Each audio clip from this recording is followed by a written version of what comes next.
Chapter 51. Old Ma mumbled something, but no one could hear what he was saying.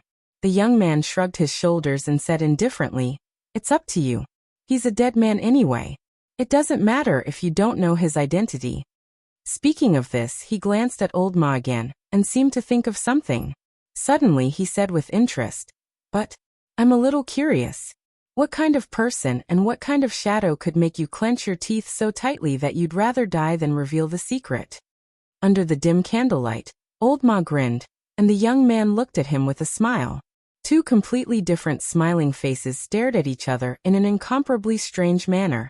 The wind blew coldly outside the house, and the night grew darker. At the foot of Tea Mountain, countless shouts rose and fell amidst the shrill sound of the wind. Most of the sounds came from the dark mountain forest, and there were also all kinds of saber lights and sword shadows mixed in.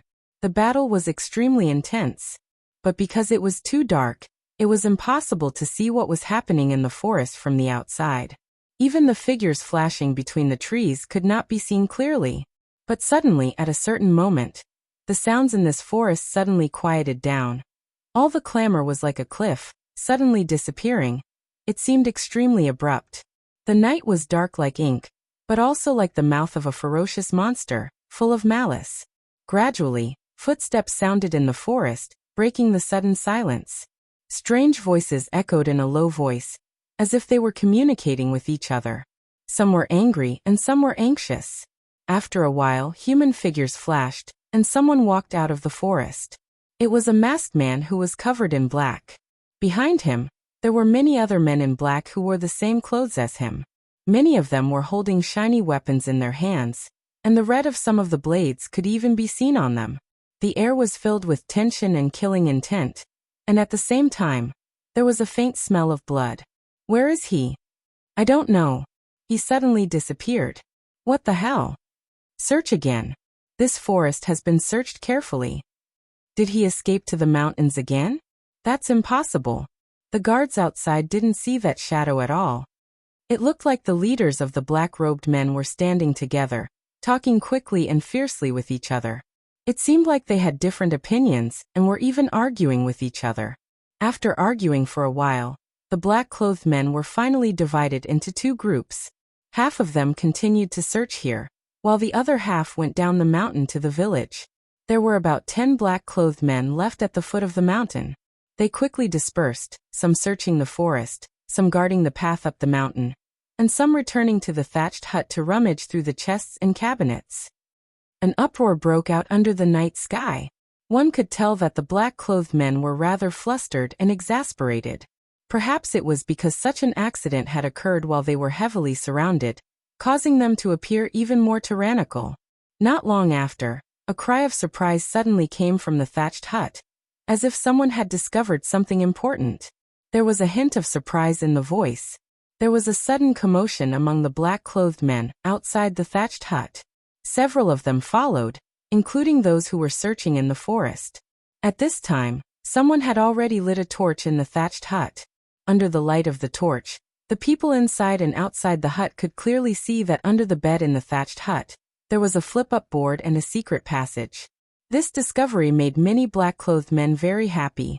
As they spoke, someone had already carefully picked up a torch and began to explore the secret passage. At the same time, in the depths of the forest that had quietened down outside the hut, a figure suddenly stood up in a dark corner. There was a strange aura in the darkness. It was cold and had a hint of killing intent. In this corner, darkness was everywhere, but the figure seemed to be particularly thick, like ice that could not be melted. This figure took a step out, and the face slowly appeared. It was Lu Chen. As his figure swayed, one could vaguely see that there seemed to be another figure lying on the ground behind him, but it was lying on the ground motionlessly. But the strangest thing was that at this moment, Lu Chen had changed into the black clothes worn by those black-clothed men. What was even more strange was that strange black flames were burning in his eyes. He gently raised his hands, and there was a black cloth in his palms. Then, like those black-clothed men, he covered his face. Instantly, all traces of his appearance were covered, as if he had been one of those black-clothed men from the beginning. For some reason, even his temperament was so similar. He glanced at the thatched hut in the distance outside the forest and frowned slightly. In the quiet forest, he stood quietly. After a moment, he thoughtfully glanced in the direction of the village at the foot of the mountain. That shadow is a person who encountered an accident. After being seriously injured, his cultivation was crippled. He is almost no different from an ordinary person. A calm voice echoed in the small tavern. A few black-clothed men stood at the door and lowered their heads to listen to the young man's words. When he spoke, he sounded very calm, and there was no angry expression on his face. But for some reason, these black-clothed men looked a little afraid, and their bodies were trembling slightly. "You, a dozen or so people, all of you are cultivators. You surrounded a mortal with no cultivation, and you actually came back to tell me that he escaped." The young man smiled as if amused by his own words. He said lightly, "That doesn't seem right." The man in the middle of the black-clothed men standing by the door, after hesitating for a moment, finally gathered his courage and said, "Young master, that guy is not an ordinary person. A few of our brothers fought with him. That person's attacks are fierce, and his attacks are very fierce. He should not be underestimated." The young master sitting at the table furrowed his brows. It seemed that he didn't doubt the words of the black-clothed man's subordinate. A trace of suspicion appeared in his eyes as he muttered to himself, "What's going on? Could it be that those idiots in Zhangxiameng found fake news?" The group of black-clothed men did not dare to speak. Then, a clever gaze suddenly swept over the fat old ma, who was lying on the ground in a very miserable state. He said, "Young master, why don't we interrogate this fat man again? He must know the news of that shadow." Old ma tilted his head and suddenly spat a mouthful of bloody saliva toward the door. He cursed loudly, "F***CKU. You can't catch someone, so you vent your anger on me? If you have the guts, go and catch that guy." Chapter 52. An ominous glint flashed in the black-clothed man's eyes, and he took a vicious step forward. The young man frowned and there was a hint of impatience in his eyes. Just as he was about to speak, there was a sudden commotion outside the tavern. The young man's expression darkened as he shouted, "What is it?" A man in black ran in from outside the tavern and said anxiously, "The mountain is on fire." Everyone in the tavern was shocked and hurried to the door to take a look. Indeed, in the darkness of the night, 6 or 7 places on the Tea Mountain were on fire at the same time. The fires did not seem to be connected yet, and did not seem too big. However, the flames were bright and burning fiercely. They rose with the howling of the mountain wind. It was obvious that it would not be long before the mountain was set ablaze. There was a moment of silence among the men in black. Suddenly, someone cursed and someone was about to rush up the mountain, but was immediately stopped by the young man. He looked around and his expression turned cold for the first time. His voice also carried a hint of coldness as he said, "This place is less than 30 miles from South Pine Mountain. Once the mountain fire gets bigger, the Thousand Autumns Gate will definitely send people over to investigate. When that happens, there will be no time for you to mess around." The men in black were all silent. After a while, the young man laughed coldly and suddenly slapped the folding fan in his hand. He said in a low voice, "Set the house on fire. Kill the fatty in the tavern. Let's go." Very quickly in the silent night, the light of the fire quickly lit up the surrounding area, surrounding the tavern in the middle. From the effect of the fire, it was obvious that this group of men in black were experts, who knew how many times they had set the place on fire in the past. What was strange was that although the commotion was so big that night, other than the inside and outside of the tavern, the other places in Qingshitang village were still quiet. There seemed to be no signs of the villagers being alarmed. At the same time, in the small tavern that was gradually engulfed by the raging flames, 2 black-clothed men had already rushed in. They dragged out the dispirited and pitiful old horse and threw it on the empty ground in front of the tavern. The young man walked over with a solemn expression. It seemed that at this time, due to all kinds of accidents, he finally couldn't maintain that indifferent expression. He said solemnly, "Fatty, I respect you as a man, but you have seen the situation now. I will give you one last chance. Tell me the identity of that shadow, and where he is now. Otherwise you will." He gave a look to his side, and the two men in black who caught the old horse pulled out their shining blades at the same time. The man on the right moved slightly faster, and directly placed the blade on the fat man's thick neck. The man on the other side was a step slower, and after a moment of hesitation, he put away his blade and took a step back, standing among the crowd.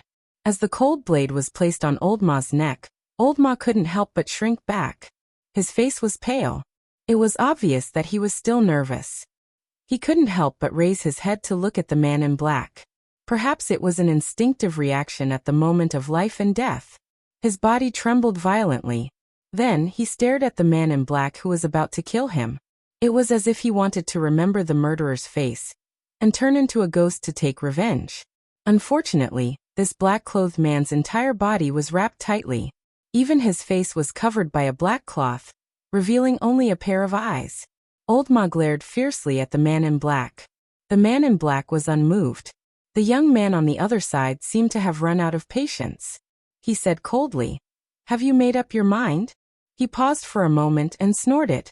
He waved his hand and said, "Do it, don't." Suddenly a scream came. It was Old Ma, the fat man, who suddenly shouted.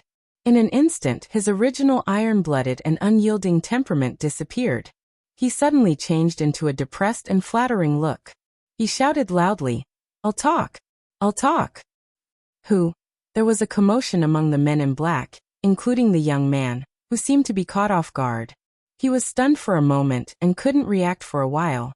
The man in black standing next to the fat Old Ma seemed to be more frightened. He staggered and almost fell. Then he seemed to be very angry. He lifted his foot and kicked the fat man. Ouch! Old Ma rolled on the ground twice. He looked like a lump of fat meat. He grimaced for a moment. The young man on the other side came to his senses. He hurriedly stopped the man in black who seemed to want to beat the fat man. He walked quickly to the side of Old Ma and said seriously, "Ma Xiaoyun." As soon as he said that, even he himself frowned. He felt that the name was too different from the fat man in front of him.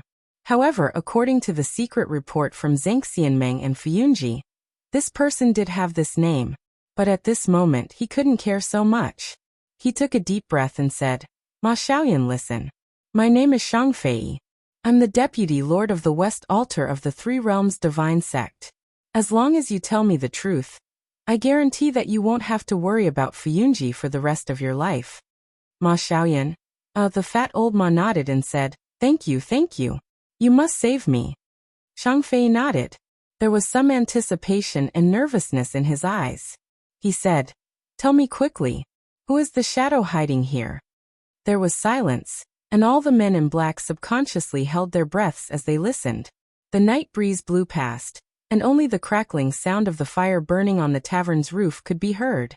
In an even more distant place, in the depths of the thick darkness, a faint and indistinct sound could be heard, as if someone's water buffalo had finally been startled, letting out a mooing sound. Old Ma gritted his teeth. It seemed that he had gone through the last struggle in his heart. He even looked back at the man in black who was holding the knife. It seemed that he was very afraid of the knife. After a moment he said, "I don't know the original name of the shadow, but when I picked him up, his name was Lu Chen. He is 28 years old this year and has a medium build." Shang Fei raised his eyebrows and nodded slightly. Obviously, he seemed to know the basic information of the shadow. It also proved that the fat man in front of him had indeed told him everything. He said, "Well said. What else?" The fat man hesitated for a moment. The man in black standing next to him seemed to despise this fickle villain very much. With a low shout, he placed the knife on Old Ma's neck and shouted, "Speak quickly." Chapter 53. Old Ma shrank back and looked frightened. He stammered, I'll tell you. I heard that Lu Chen came from the chopping wood pavilion. He was talented, but arrogant and conceited since he was a child. What's more, it was said that he was very lustful. He fell in love with the only daughter of the chopping wood pavilion's master during his cultivation, and then they became lovers. Later, when the matter was exposed, the chopping wood pavilion's master was furious and wanted to kill him. This scum went all the way. He even falsely accused the chopping wood pavilion to Zheng Xianmeng of colluding with the devil cult. The divine cult, which attracted the masters of the heavenly law hall of the immortal allies to fight with him. In the intense battle, this person was heavily injured and his cultivation was crippled. But because some important people in the Celestial Alliance wanted to save face, they protected him. After that, he was transferred to the Floating Cloud Agency and became a lazy shadow that was just waiting to die. But even here, this person still doesn't do his job properly. All day long, he seduces women and harms them. He has a bad reputation in this village. As Shang Fei listened, he slowly frowned and looked a little disappointed. But then he couldn't help but snort coldly and said, "Is this person so despicable?" Old Ma nodded repeatedly and said, Yes, this guy is so bad. There is no good part of him." Moo. Shang Fei seemed to want to say something more, but from somewhere in the darkness, there suddenly came a cow's moo. And this time it sounded a lot clearer. Shang Fei was stunned, and there seemed to be a little surprise on his face. He suddenly turned around and looked into the darkness. It was deep in the night, and the darkness was like ink. He stared at the darkness, and the expression on his face changed. Suddenly his face changed dramatically, as if he suddenly felt something at this moment. He shouted, "Not good, run." This shout came so abruptly that none of the black-clothed men around could react for a moment. Instead, the tied-up Old Ma and the black-clothed man standing beside Old Ma with a sharp blade in his hand raised their heads and glanced at somewhere in the darkness at the same time. Suddenly, a pair of giant eyes appeared in the ink-like darkness. Each eye was as tall as a person. Although the body of the monster could not be seen due to the darkness, one could imagine just how terrifying the monster in the darkness was just by looking at the pair of eyes. This part of the world, this part of the night, also seemed to suddenly freeze. Everything was still, not even the wind could move. A moment later, in the darkness, from the direction of the terrifying giant eye, an unimaginable howl suddenly rang out. Moo. That was the third cow's moo that night, but it was far more terrifying than the previous 2 times. A violent breath instantly condensed in the darkness in front, and then rushed over like a surging river. In an instant, it covered the sky and the earth, shrouding the entire village. The darkness was like a real thing, like a violent giant rushing forward, suddenly strangling everyone in the field. All of the black-clothed men screamed in an instant and covered their ears. Those with weaker cultivation could not even stand steadily. In the crowd, in this sudden attack, only 3 people remained calm. Shang Fei was one of them, but he did not seem to be in a good state either. This violent roar seemed to be mixed with incredible power, and it directly caused a dark red line of blood to flow down from the corner of his mouth. In the blink of an eye, Shang Fei was shocked to find that not far away, the fat man on the ground and the black-clothed man holding the knife standing beside the fat man did not seem to feel anything, as if they were injured or had any reaction.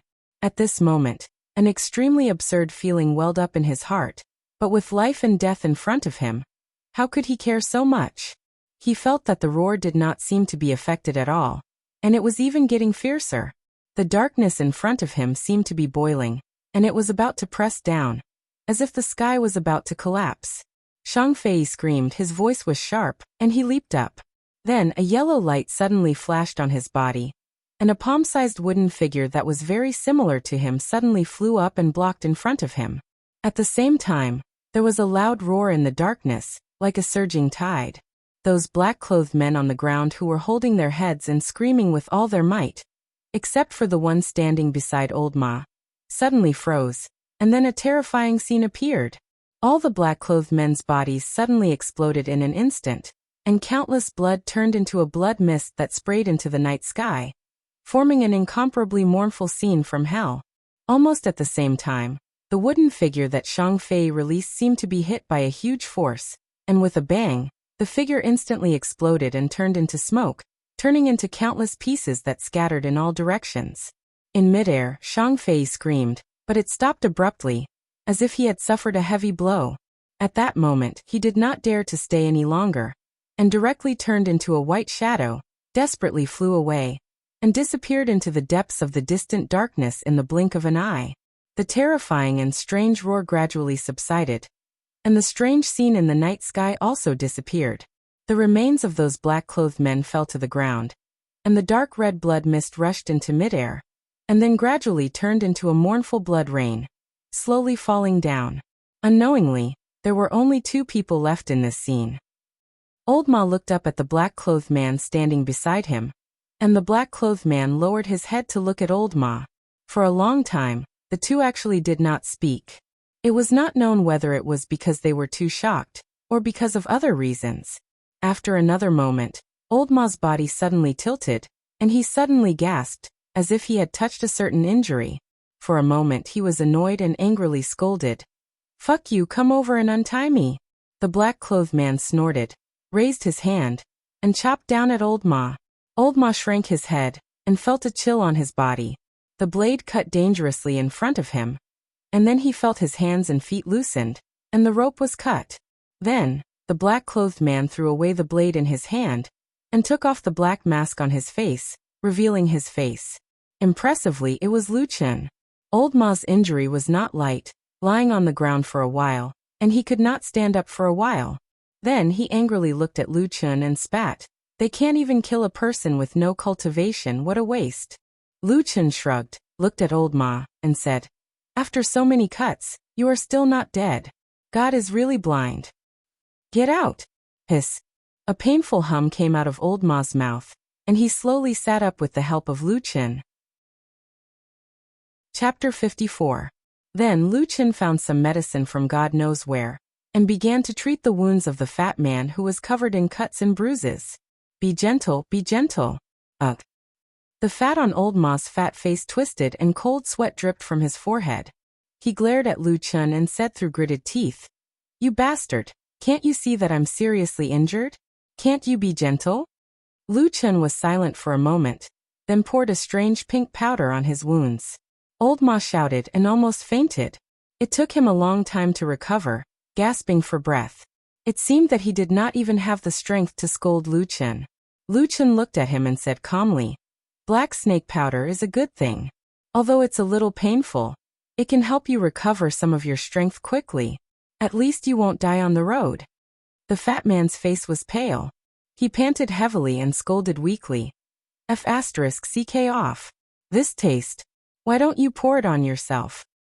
When I came back 10 years ago, my body was covered in this. Lu Chen said.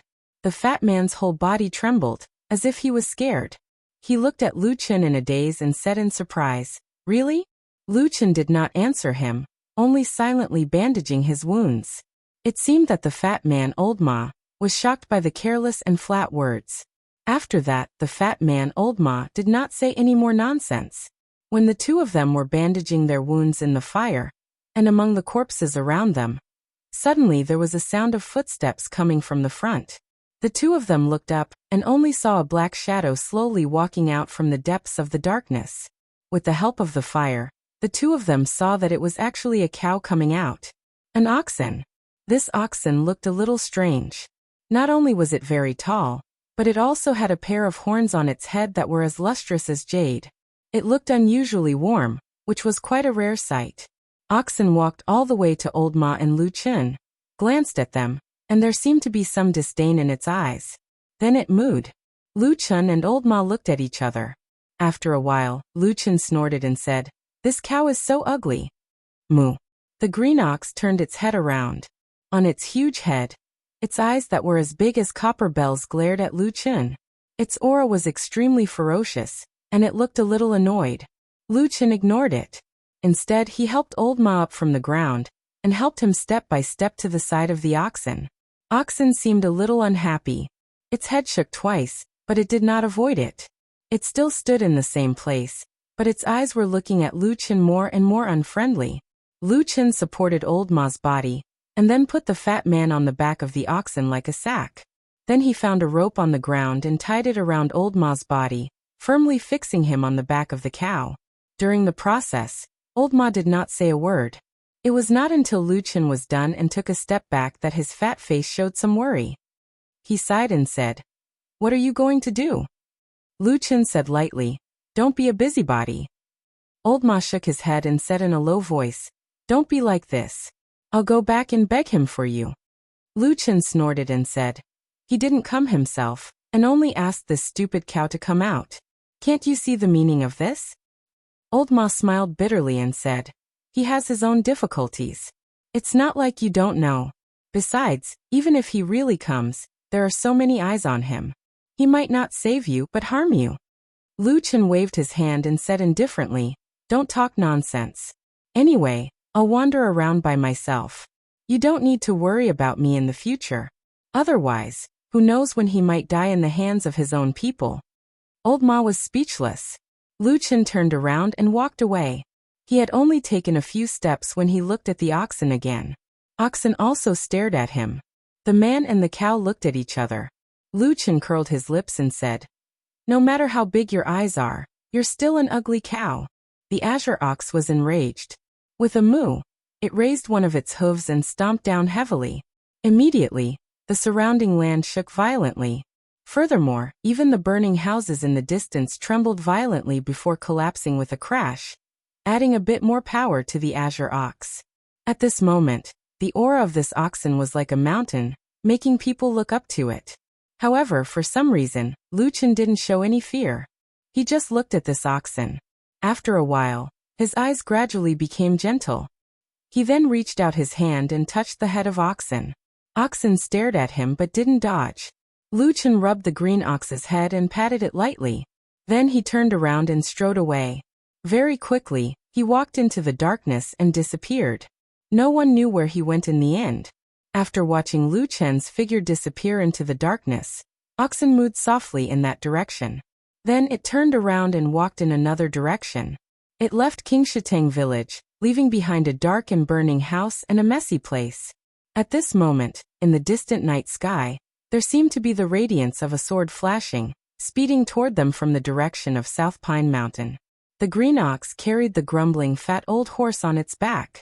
After walking out of the village, it quickened its pace. Almost in the blink of an eye, it disappeared into the even deeper darkness. This was the era of the immortal Tao. The billions of people in the world only believed in the great Tao of immortals. They didn't know anything about the government or the imperial court. This was especially true in the vast central divine continent. 3,000 years ago, Kunlun and Tianluo were the initiators. In the following 100 years, the three major sects, Taiyao, Fengyu, and Thousand Extremes, joined forces to create Zhengxianmeng.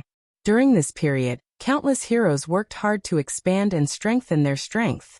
Until today, Zhengxianmeng had become a colossus that was second to none in the cultivation world of the divine central continent. Zhengxianmeng mediated disputes among the cultivation sects in the world, guided their cultivation, regulated their finances, balanced their forces, pacified the righteous, and suppressed evil.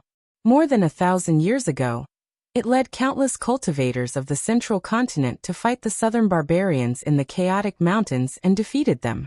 From then on, its reputation soared and it was revered by the world. All cultivation sects took it as a matter of course to enter Zhengxianmeng. They even took pride in being listed on the roll of 10,000 immortals, issued by Zhengxianmeng. In detail, the divine central continent was indeed a land blessed by the heavens. Its vast land was filled with countless paradises and sacred mountains. As a result, countless cultivators and cultivation families were born. Compared to the barren wastelands of the southern border, it was much better. Because of this, the barbarian clans that had lived in the southern border wastelands since ancient times had always coveted the fertile land of the divine central continent. They had tried many times to pass through the chaotic lands to seize the fertile lands. And because of this, they had committed countless killings. Even so, the human clan that had lived in the divine central continent for generations had finally defeated the barbarians. In particular, in the bloody battle 1,000 years ago, the barbarian army was almost completely annihilated, and the barbarians were unable to recover from that setback. Finally, the greatest threat to the human clan was completely eliminated. After 1,000 years, there was no longer any need to worry about the southern barbarians. In fact, if it were not for the fact that the land of chaos was too dangerous and the fact that the human tribe was not familiar with the terrain, especially near the edge of the southern wilderness, there was a place called the Spirit-Breaking Sand Sea that occupied a vast area and was extremely strange. As long as the human tribe cultivators entered it, their cultivation and spiritual power would strangely dissipate, thus turning it into a dangerous land that was difficult to pass through. If that was the case, The human tribe's army might have already killed their way into the southern wilderness and completely exterminated the barbarians. In fact, the Chaotic Lands was a vast region that spanned millions of miles across the southern part of the divine central continent. In this mystical and strange land, the originally stable spiritual energy of the 5 elements of heaven and earth was, for some reason, abnormally chaotic. Because of this, it created a geographical terrain that was completely different from other places on the mainland. There were countless living creatures and countless treasures of heaven and earth, most of which were unique to the Chaotic Lands. In other words, the vast land of the Chaotic Lands was, in fact, the largest and most valuable treasure trove in the divine central continent's cultivation world. In the autumn of this year, a group of 3 people walked into the small city of Crescent, not far from the border of the Chaotic Lands. After ordering some wine and resting for a while in the busiest tavern in the city, one of the men found the owner of the tavern and requested that he find a guide who was familiar with the Chaotic Lands. Guides were very common in the Chaotic Lands. Because of the complex terrain of the Chaotic Lands, there were many demonic beasts, and the chaotic spiritual energy of the 5 elements. There were many unimaginable dangers and threats. For many cultivators who came to the Chaotic Lands for the first time, a guide who was familiar with the terrain could effectively help them avoid many unnecessary dangers. In fact, many human cultivators who had been to the Chaotic Lands before would often ask for a local guide when they returned to the Chaotic Lands, because it could indeed save them a lot of trouble. The owner of the tavern quickly agreed to this request, and in a short time he found a few people for them to choose from. The first was a thin, dark old man with a wrinkled face. He had a pipe in his mouth, and he stood there silently as he smoked. The second was a burly middle-aged man with a stocky build. Even his voice sounded very majestic, and he looked like a small mountain of flesh. The third person seemed to be a young man in his 20s. His appearance was ordinary, and he had a calm expression. He stood there with a faint and gentle smile on his face as he introduced himself. "My name is Lu Qin, Lu as in land and Chun as in dust." Chapter 55. There were 3 guides, but the group of 2 men and 1 woman clearly did not need so many. Hence, they borrowed a quiet room from the owner of the tavern and chatted with the 3 guides for a while. The dark, skinny old man went in for a while and came out. He squatted by the side and smoked his pipe. He did not say that he wanted to leave, nor did he look happy. It seemed like he was waiting for some result. The burly man went in and came out after a while. He sat down casually and asked the owner of the tavern for a pot of wine. He drank and looked like he was also waiting. Finally, the young man named Lu Qin walked in.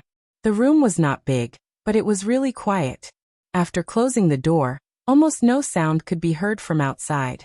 There were 2 men and a woman in the room.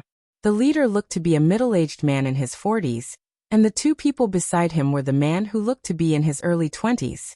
He was quite handsome, and when he looked at Lu Qin, there was a hint of arrogance in the depths of his eyes. The last person was a young girl who looked to be about 16 or 17 years old. She had fair skin, black eyebrows, and a jade-like nose. She was very beautiful, and she was looking at Lu Qin curiously. She seemed a little surprised that someone so young could become a guide in such a dangerous place. Seeing Lu Qin come in, the middle-aged man smiled at him and said, "Brother Lu, please take a seat." Lu Qin smiled and nodded. He sat down on the empty stool in the room.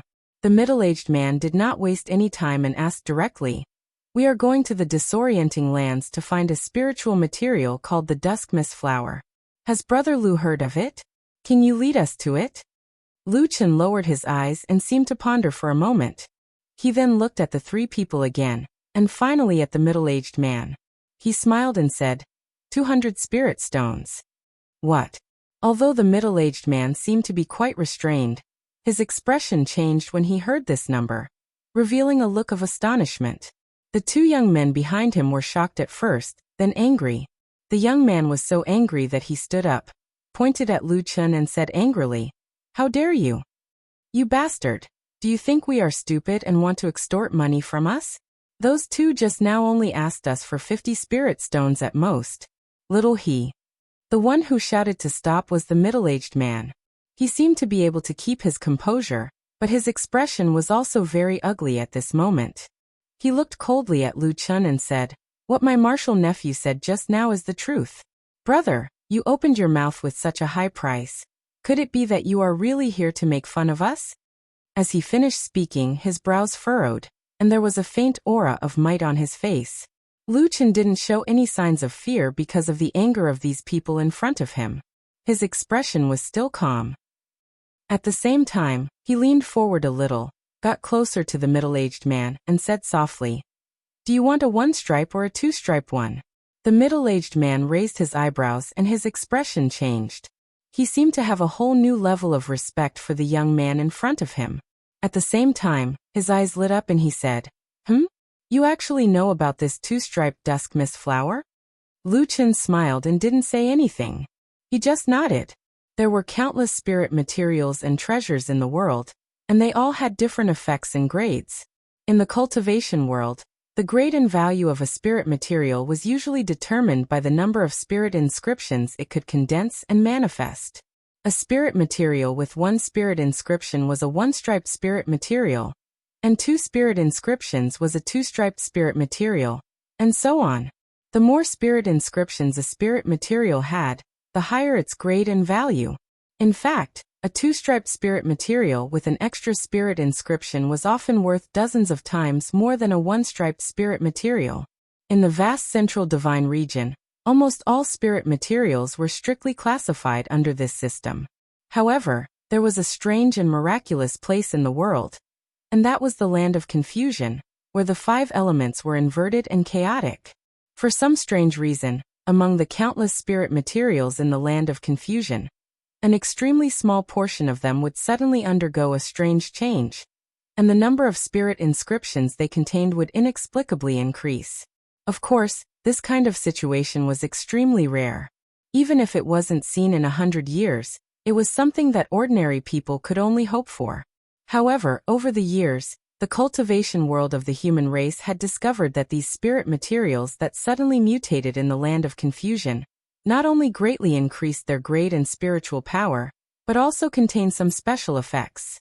Not only were they greatly beneficial to the cultivation of immortality, but they could also sometimes produce unexpected surprises when refining immortal pills and spirit medicines.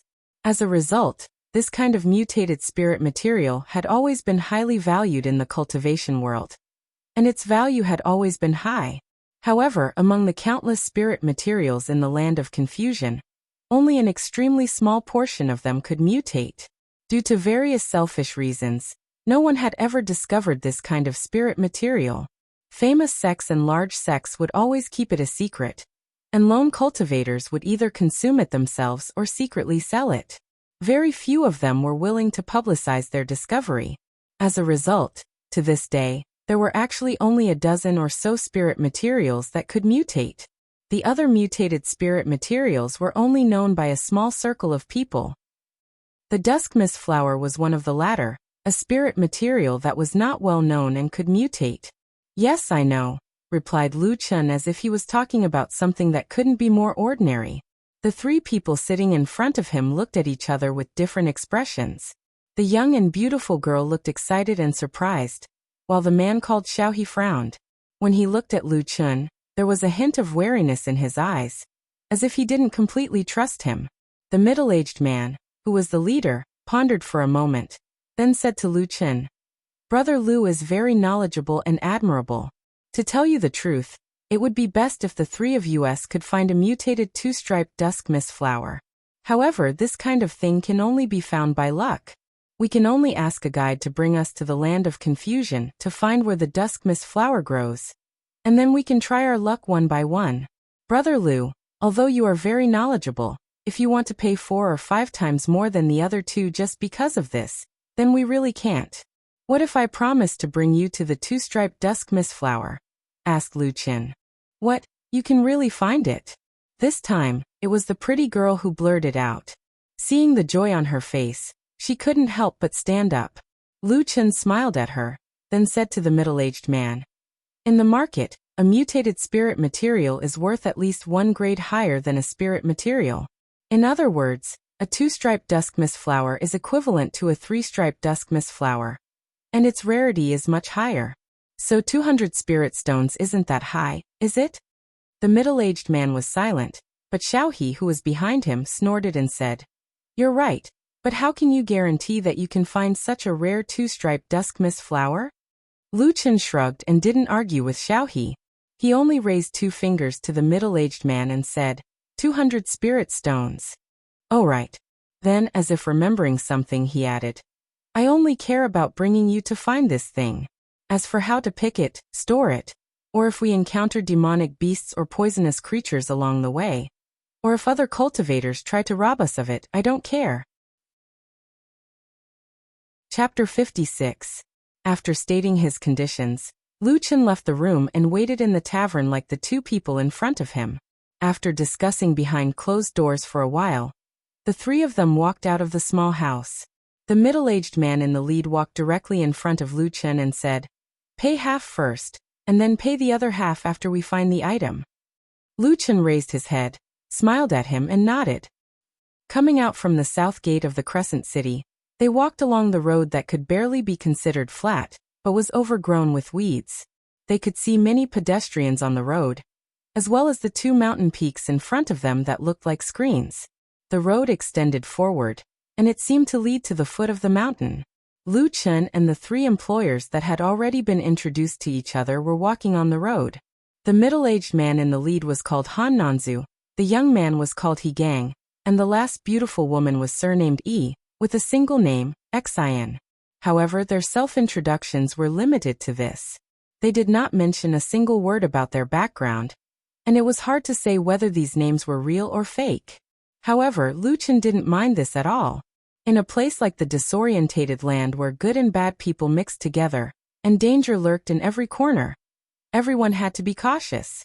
Moreover, Han Nanzu and the others didn't try to get to the bottom of Lu Chen's identity and origins. Perhaps they also knew that they wouldn't be able to learn much from Lu Chen.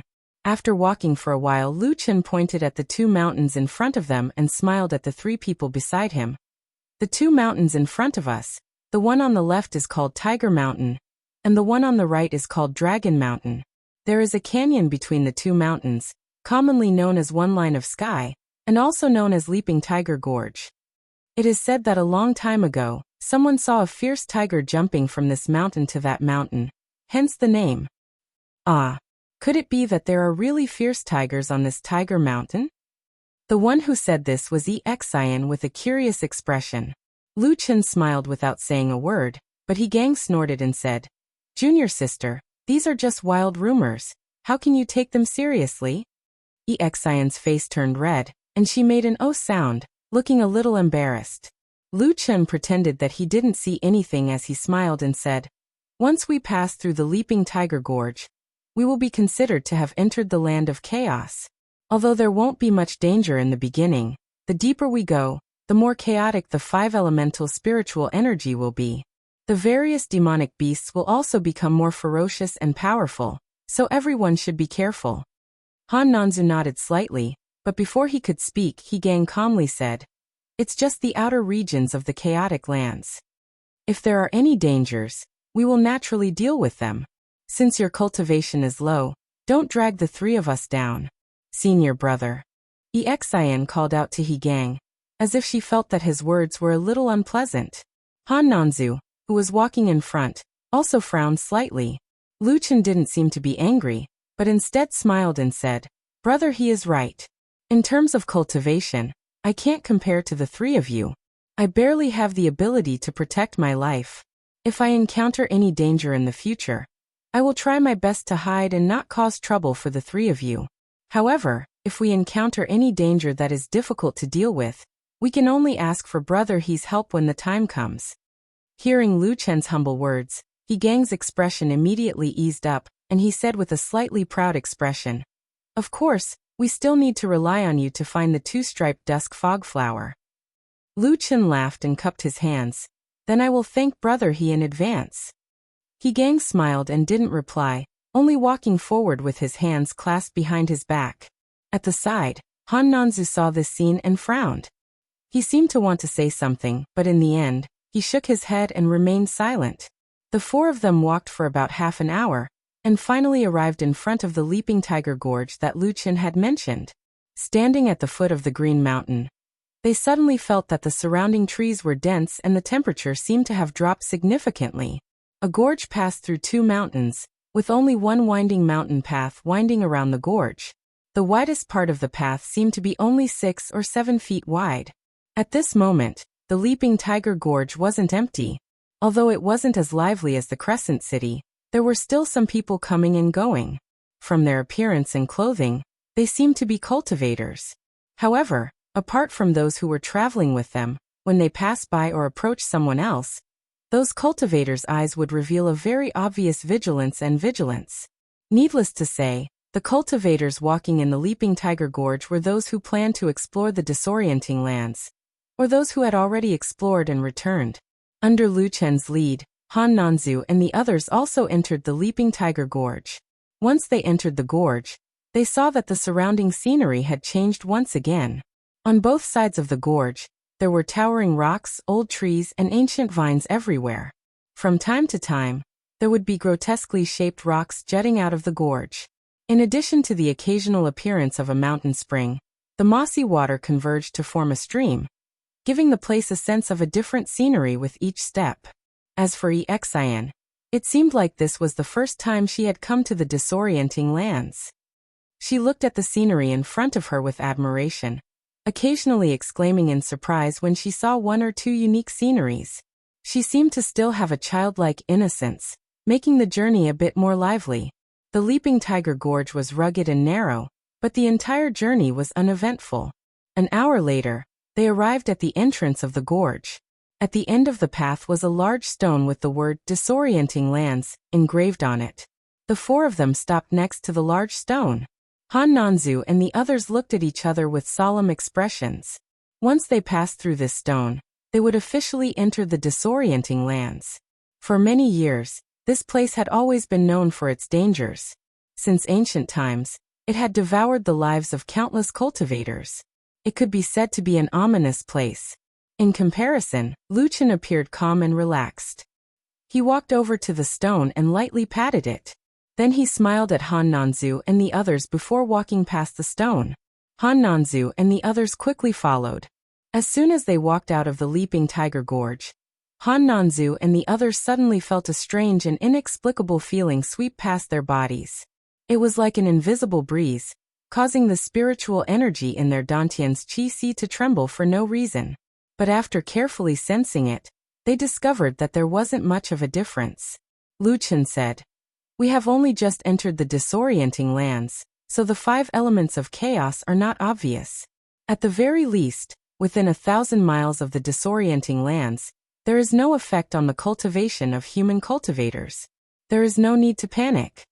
Han Nanzu nodded with a calm expression. It seemed that he had some experience in the disorienting lands. He said, "Many thanks for Brother Lu's reminder. What do we plan to do next?" Lu Chen said, "The dusk mist flower that you are looking for can be found in the Black Armor Mountain about 150 miles to the southwest. However, the road is difficult to traverse and there should be some obstacles along the way. It will take about a day or two to get there." Han Nanzu nodded. "Since that is the case, then we should hurry." Lu Chen agreed with a smile, and led the way forward. At the same time, he raised his head to look at the sky. In this late autumn season, the sky was clear and blue. The world was tranquil, and there were even a few white clouds slowly drifting by. High up in the sky, far away from the sight of these 4 people, a layer of white clouds floated like silk. A few rays of sword light suddenly shot out from the layer of clouds, streaked across the horizon, and flew towards the depths of the land of chaos. Chapter 57. The land of chaos was extremely vast, spanning over 1,000,000 miles. It was filled with countless dangers and countless lives had been lost there since ancient times. However, the lessons learned through blood and tears were not without value. Today, the cultivation world of the divine central continent had a general understanding of this vast and mysterious and chaotic land. Roughly speaking, the land of chaos could be divided into 3 parts. From the northernmost boundary to the south, it extended for hundreds of thousands of miles to the great river Dragon River. This was the outer boundary of the land of chaos. Beyond the Dragon River, one would continue for hundreds of thousands of miles to the south until they reached the unreachable Great Snowy Mountain. This was the central part of the land of chaos. Further south was the core of the land of chaos, but it was also the most dangerous region. Countless dangerous places and terrifying creatures resided in this place known as the Abyss of Chaos, including the spirit-shattering sand sea that human cultivators feared. Generally speaking, the deeper one ventured into the land of chaos, the more chaotic the 5 elements would be, and the more dangerous the various dangers would be. Even though there was no publicly acknowledged boundary, there was a kind of secret consensus in the cultivation world of the Central Plains. That was, most of the cultivators who came to the land of chaos were only active in the outer boundary of the land of chaos. As for the wider central region, the degree of danger there was such that only cultivators at the Gene Dan stage or above were qualified to go there. As for the core of the land of chaos, the Abyss of Chaos was so dangerous that it was said that even spiritual master Yuanying did not dare to set foot there. It could be said to be the most dangerous place in the world. The Black Armor Mountain that Lu Chen was leading Han Nanzu and the others to was only near the border of the land of chaos. It was only a few hundred miles deep into the land of chaos.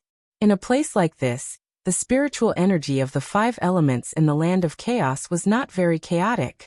For most human cultivators who came here, they would at most feel a slight obstruction in the circulation of their spiritual energy. Apart from that, they were almost negligible.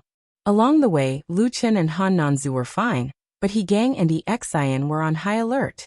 They kept a close eye on their surroundings, afraid that some ferocious and powerful demon beast would jump out of the bushes and bushes beside them if they were not careful. However, as the sky darkened, they had covered about half the distance. In the end, apart from a wandering lynx demon beast, they encountered no other dangers. Even that lynx, which did not seem to be a powerful demon beast, was cut in half by He Gang's sword. In the evening, Lu Chen brought them to the foot of a mountain. After turning left and right, they found a large boulder and circled around it. To their surprise, a dry cave was revealed. He turned around and smiled at Han Nanzu and the others, saying, "Let's sleep here tonight." After entering the cave to tidy up and settle down, Exian, who had been on high alert for the entire day, felt as though she had used all her strength to strike empty air. She couldn't help but ask Han Nanzu, "Senior Uncle Han, didn't they say that the disorienting lands is filled with demonic beasts, poisonous creatures, and all kinds of unimaginable dangers? Why haven't we encountered anything on our way here?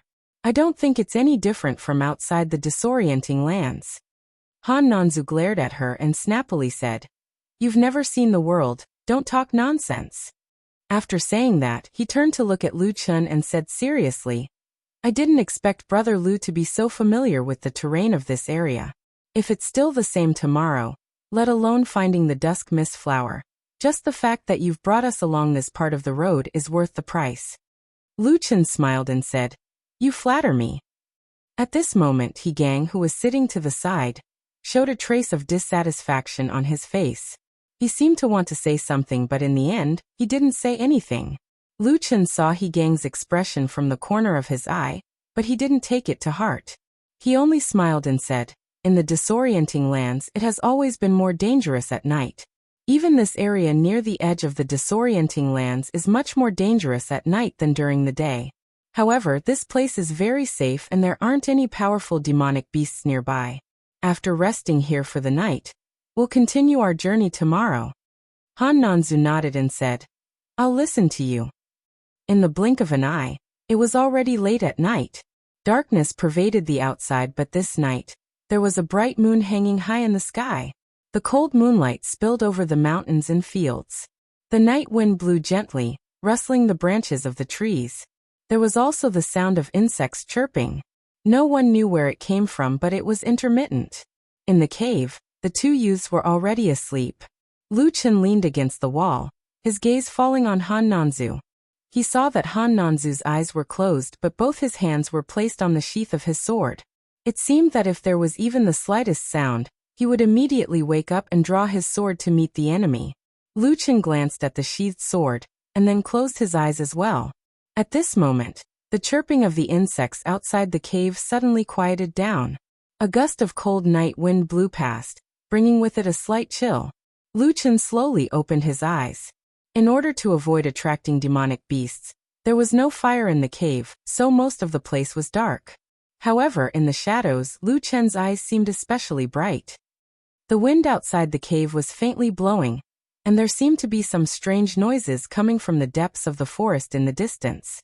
However, it could not be heard clearly, or perhaps it was just an illusion of the dead of night. However, Lu Chen quietly stood up, and the shadows around him flowed like water. Almost in an instant, they blended into one with him, and even his shadow disappeared, becoming a part of the darkness. He followed the shadows and walked out of the cave without a sound.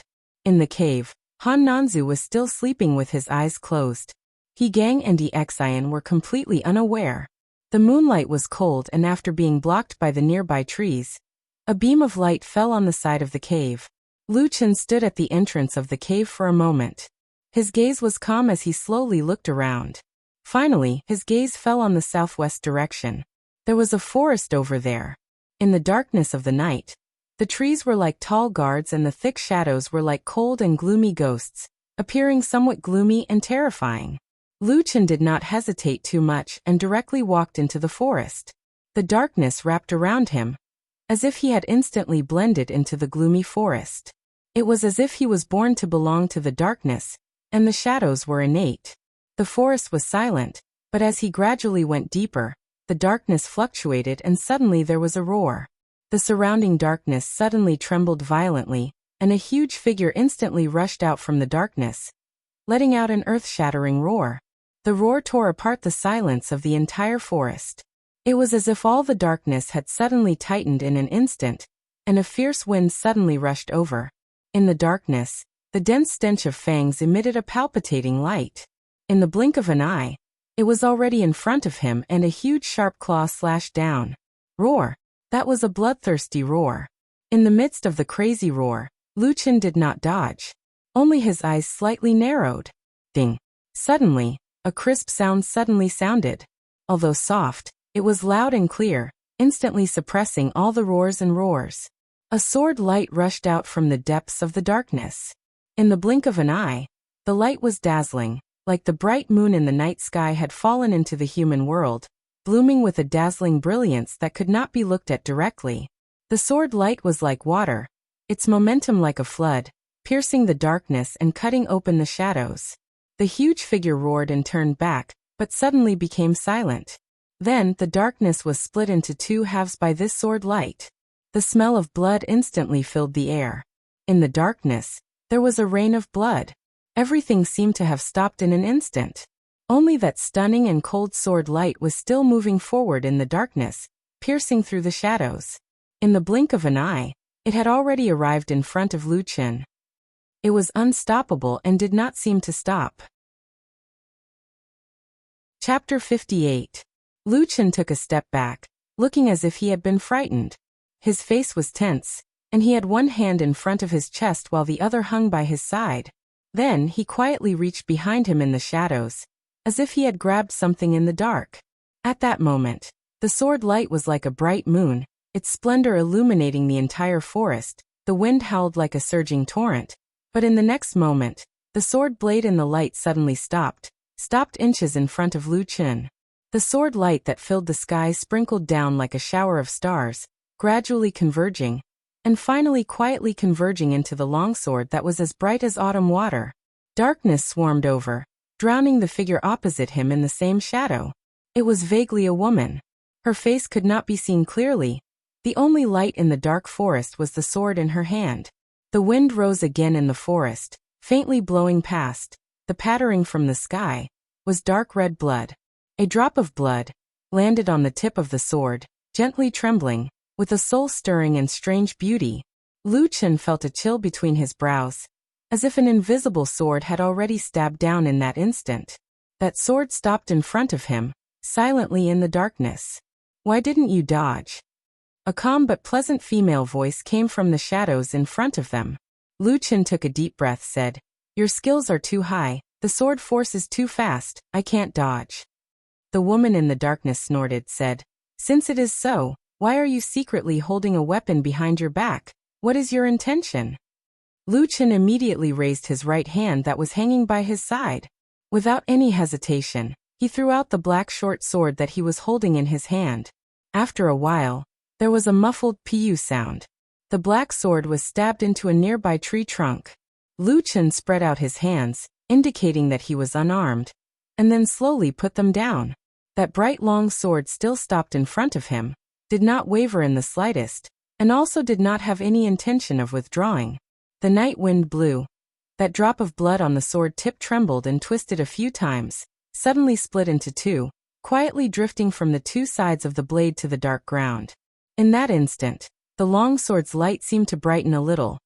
The sharp sword tip also seemed to slightly raise its head. The surroundings were silent.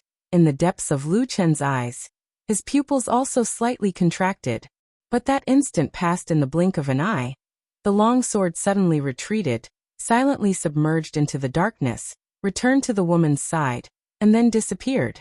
There was a bit of light in the shadows, as if it was her bright and clear eyes. She glanced at Lu Chen, without saying anything, turned and left, disappearing into the darkness in the blink of an eye. And at the moment when she turned, the darkness surged. Suddenly there seemed to be a faint red light flickering in the shadows.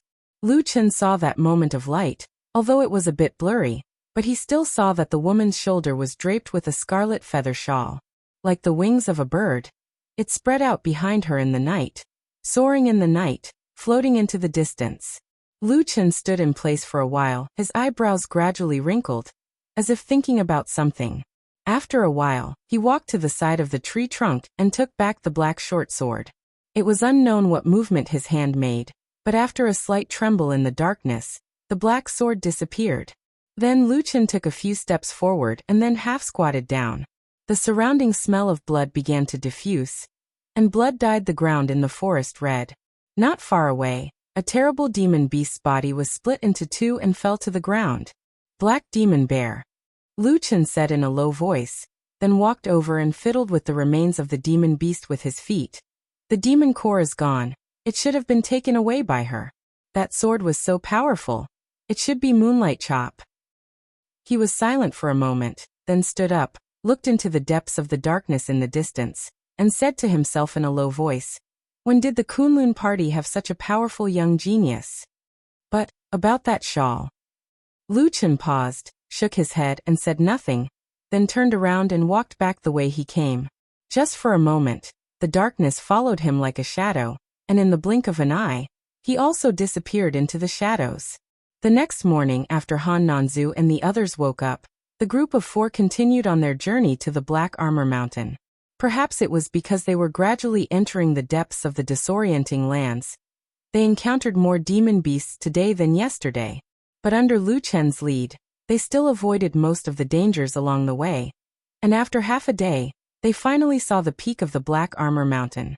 Because it was almost impossible for ordinary people to enter the disorienting lands, most of the people who came here were human cultivators. Therefore, there were many places in the wilderness where there were no people. And of course, there were no roads. But there were exceptions to everything. For example, some popular places, human cultivators would come here many times, and some roads would appear after they stepped on it. For example, Lu Chen's group of four was currently standing on a small hill, and there was a three-way fork in the road. Lu Chen pointed in the southwest direction, and said to Han Nanzu and the others, "If we go in this direction, we will reach the Black Armor Mountain in an hour at most." Han Nanzu nodded, and looked at the seemingly inconspicuous mountain in the distance. A trace of a smile appeared at the corner of his mouth. Standing to the side, Exian looked around curiously, and finally her gaze fell on the road under her feet, and she asked Lu Chen, "Brother Lu, did you say that this road was formed by many people?" Lu Chen said, "Yes." Exian said, "Could it be that everyone is going to the Black Armor Mountain? Doesn't that mean that all the spiritual materials on the mountain have been collected by people?" Lu Chen said with a smile, "That's not it. Although there are evening fog flowers and some other spiritual materials on the Black Armor Mountain, they are almost the lowest grade of one-mark spiritual materials, so they can't attract too many people. The cultivators who often walk here go to another place. Another place? Exion's gaze drifted to another intersection, where the road meandered forward, leading to the southeast. What is that over there? Is there any good place to go? Lu Chen thought for a moment, and said, hundreds of miles south from here, there are quite a few famous spiritual material production areas, such as Green Sunflower Cave, 5 Peaks Mountain, Yellow Mud Pond. Usually many cultivators go there. I see. Exion nodded and said with a smile, Brother Lu, you are really knowledgeable. Lu Chen shrugged and said with a smile, don't forget that this is what I do for a living. Exion smiled sweetly, but Gang looked a little unconvinced and snorted. In my opinion, although there are several places here, the most famous ones are clearly not those. Exion was stunned for a moment and said, Senior brother, what do you know? Gang said with an arrogant face, before coming here, I have done my homework. 800 miles south from here is the battlefield of the righteous and demonic path 10 years ago, which is also the location of the famous Barren Valley. That is the place that countless cultivators want to go to the most. Brother Lu, am I right? Gang squinted at Lu Chen. Lu Chen was silent for a moment, and then said with a calm face, yes. Chapter 59. Exion's eyes lit up, and her face revealed a pleasantly surprised expression. She said, so the desolate valley is over there? I heard that 10 years ago, the evil cult set up some kind of sinister formation there in an attempt to absorb the blood, flesh and soul of thousands of living beings. As a result, our Zhangxiameng sent an army to break through the formation, causing the evil cult to suffer a great loss of vitality. Until now, they have not been able to recover. Lu Chen was startled. He looked at Exion with a trace of astonishment on his face. He said, set up a formation to absorb the blood and essence of living beings? Where did you hear this? Exion was about to answer, but Gang sneered and said, Junior sister, don't listen to hearsay. In that battle, it was clearly the evil cult's evil people who secretly gathered in the desolate valley and set up the 18 Hell Prison formation. They intended to summon the Yellow Springs evil spirit army to harm the human world. It has nothing to do with living beings or blood. Exion frowned and showed an unconvinced expression. She said, no. I clearly heard Master talking about this. He said so. As she said this, she turned her head to look at Lu Chen and said, Brother Lu, what do you think? Have you ever heard of what the evil cult did in the desolate valley before? Lu Chen was silent for a moment. He revealed a bitter smile and shook his head. I also don't know. Gang wanted to say something, but he saw Han Nanzu, who was walking in front, glared at the two of them and said, what are you talking about? Let's go quickly. Gang and Exion seemed to have a lot of respect for this martial uncle. Hearing this, they did not dare to say anything more. The group of four continued to walk towards the Black Armor Mountain in the southwest. As for the fork leading to another direction, no one passed by. It was as quiet as before among the weeds. When they walked to the foot of the Black Armor Mountain and began to climb the mountain, the ease of the journey disappeared, because on the Black Armor Mountain, there were almost demon beasts everywhere. Even with a guide like Lu Chen, it was difficult to find a shortcut. The demonic beasts in the chaotic lands were ferocious creatures. When they saw people passing by, they would often attack. Therefore, Han Nanzu and the others took out their weapons and killed the demonic beasts along the way. Fortunately, this place was not too deep into the disorienting lands. The strength of the demonic beasts on the mountain was only average. They were ferocious but not intelligent. Han Nanzu and the others were able to deal with them. However, halfway up the mountain, Gang, who had a few drops of blood on his face and body, could no longer endure it. He looked coldly at Lu Chen and said coldly, Lu Chen, why aren't you attacking? Along the way, Lu Chen had indeed been watching with folded arms. Strangely, most of the demonic beasts on the mountain were looking for Han Nanzu and the others. Very few of them went to cause trouble for Lu Chen. Lu Chen was also happy to be at ease. He had been watching the battle from the side, and had no intention of helping at all. After hearing Gang's words, Lu Chen grinned and said, we have an agreement. I only need to lead the way. I don't care about anything else. You, He Gang was furious, but he was immediately stopped by Han Nanzu. This middle-aged man looked at Lu Chun and frowned. Brother Lu, since we have promised you, we will not go back on our words. However, now that we have reached the Black Armor Mountain, where is the Dusk Fog Flower? Lu Chun smiled and took 2 steps forward. Looking at the mountain, he waved his hand and said, "Follow me." The group of 4 continued to move forward. Han Nanzu and the others followed behind Lu Chun. They saw that he was walking towards the east of the Black Armor Mountain. In less than an hour, they encountered several groups of demonic beasts. The others were fine, but when they walked to the side of a mountain stream, they encountered a group of black jackals, which was a bit troublesome. Black jackals were ordinary low-level demonic beasts.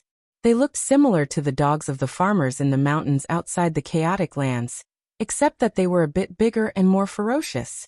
Individually, even on the Black Armor Mountain, black jackals were a relatively weak kind of demonic beasts. However, this kind of demonic beasts were born to be in groups. Almost no black jackals appeared alone. At the same time, this kind of demonic beasts was relatively smarter than other demonic beasts. When they encountered prey, they would swarm together, which was not easy to deal with. On the mountain road beside the mountain stream, Lu Chun and the others encountered such a group of black jackals. There were about 7 or 8 of them. In fact, it was not a big group, but even so these black jackals showed He Gang and Exian what was called cunning. The group of demonic beasts surrounded them from all sides. They even used the strategy of making a sound in the east and attacking in the west. Then they quickly judged that Exian and He Gang were the 2 weakest among them. Suddenly, they attacked together, catching the 2 young people off guard. Especially Exian, because she had not been in the Jianghu, when she saw the ferocious and abnormal demonic beasts pouncing on her. She turned pale and could only use 50% of her power. Fortunately, there was Han Nanzu, who had profound cultivation and rich experience on this side. He rushed forward with a sword, killed 3 demonic beasts and wounded 2. Only then did the rest of the demonic beasts retreat, and saved Exian, who was a little embarrassed. During this process, Lu Chun still did not make a move. Exian was still in a state of shock, so it was fine, but He Gang was glaring angrily. Just as he was about to let loose a torrent of abuse, he suddenly saw Lu Chun standing on the stone cliff beside the mountain stream, looking down then beckoning to them. "We're here, the Dusk Fog Flower is right below." Lu Chun's words weren't wrong.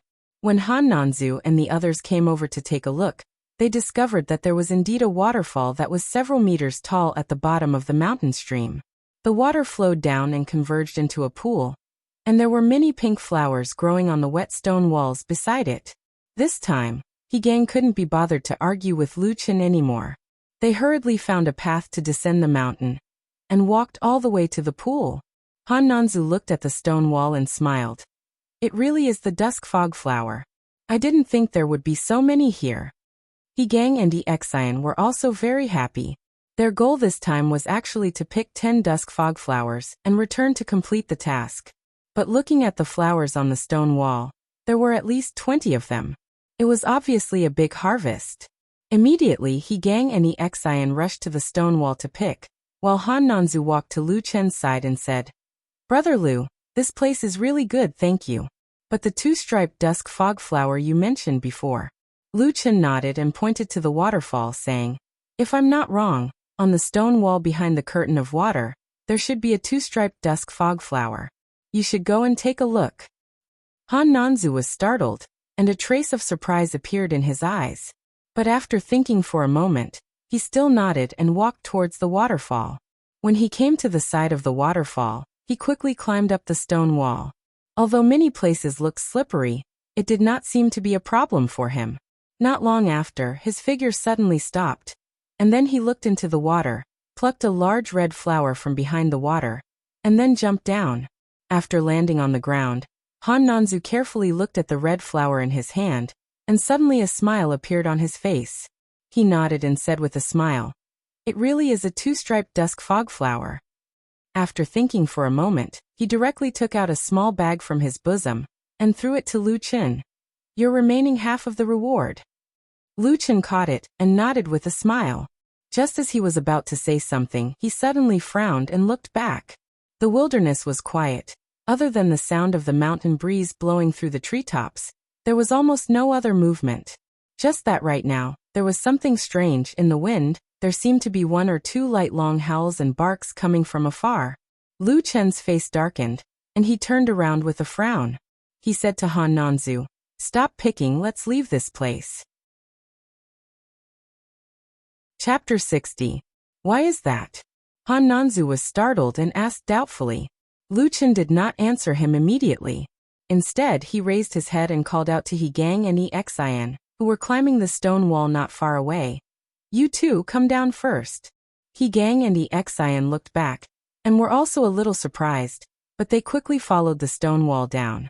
Walking to Lu Chen, Exian rushed to ask, "Brother Lu, we are picking dusk fog flowers. Why did you call us down?" Lu Chen said, "Don't pick them first, we'd better leave this place immediately." Ah.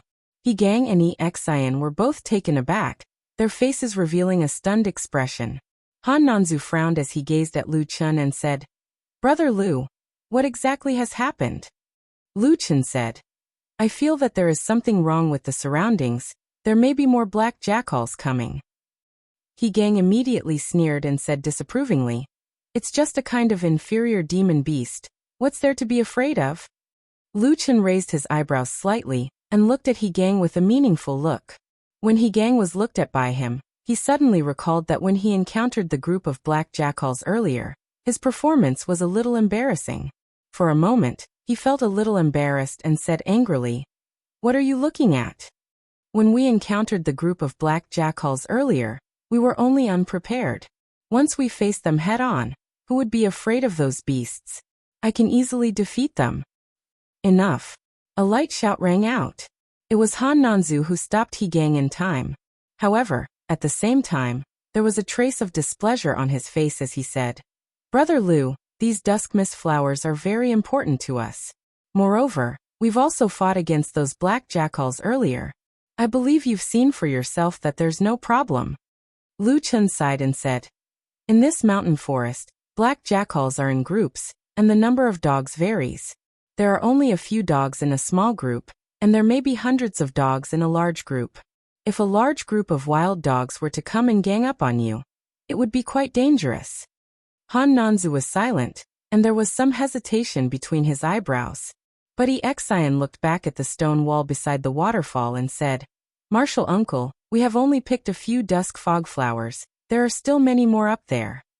Han Nanzu looked back and found that there were indeed more than half of the dusk fog flowers on the stone wall that had not been picked. At this moment, they were slightly trembling in the moist wind, looking particularly beautiful. He hesitated for a moment, thinking in his mind about the use of the dusk fog flowers after bringing them back, and then he said decisively, "Continue picking. Quickly. Once we have picked all these dusk flowers, we will leaving immediately." "Okay."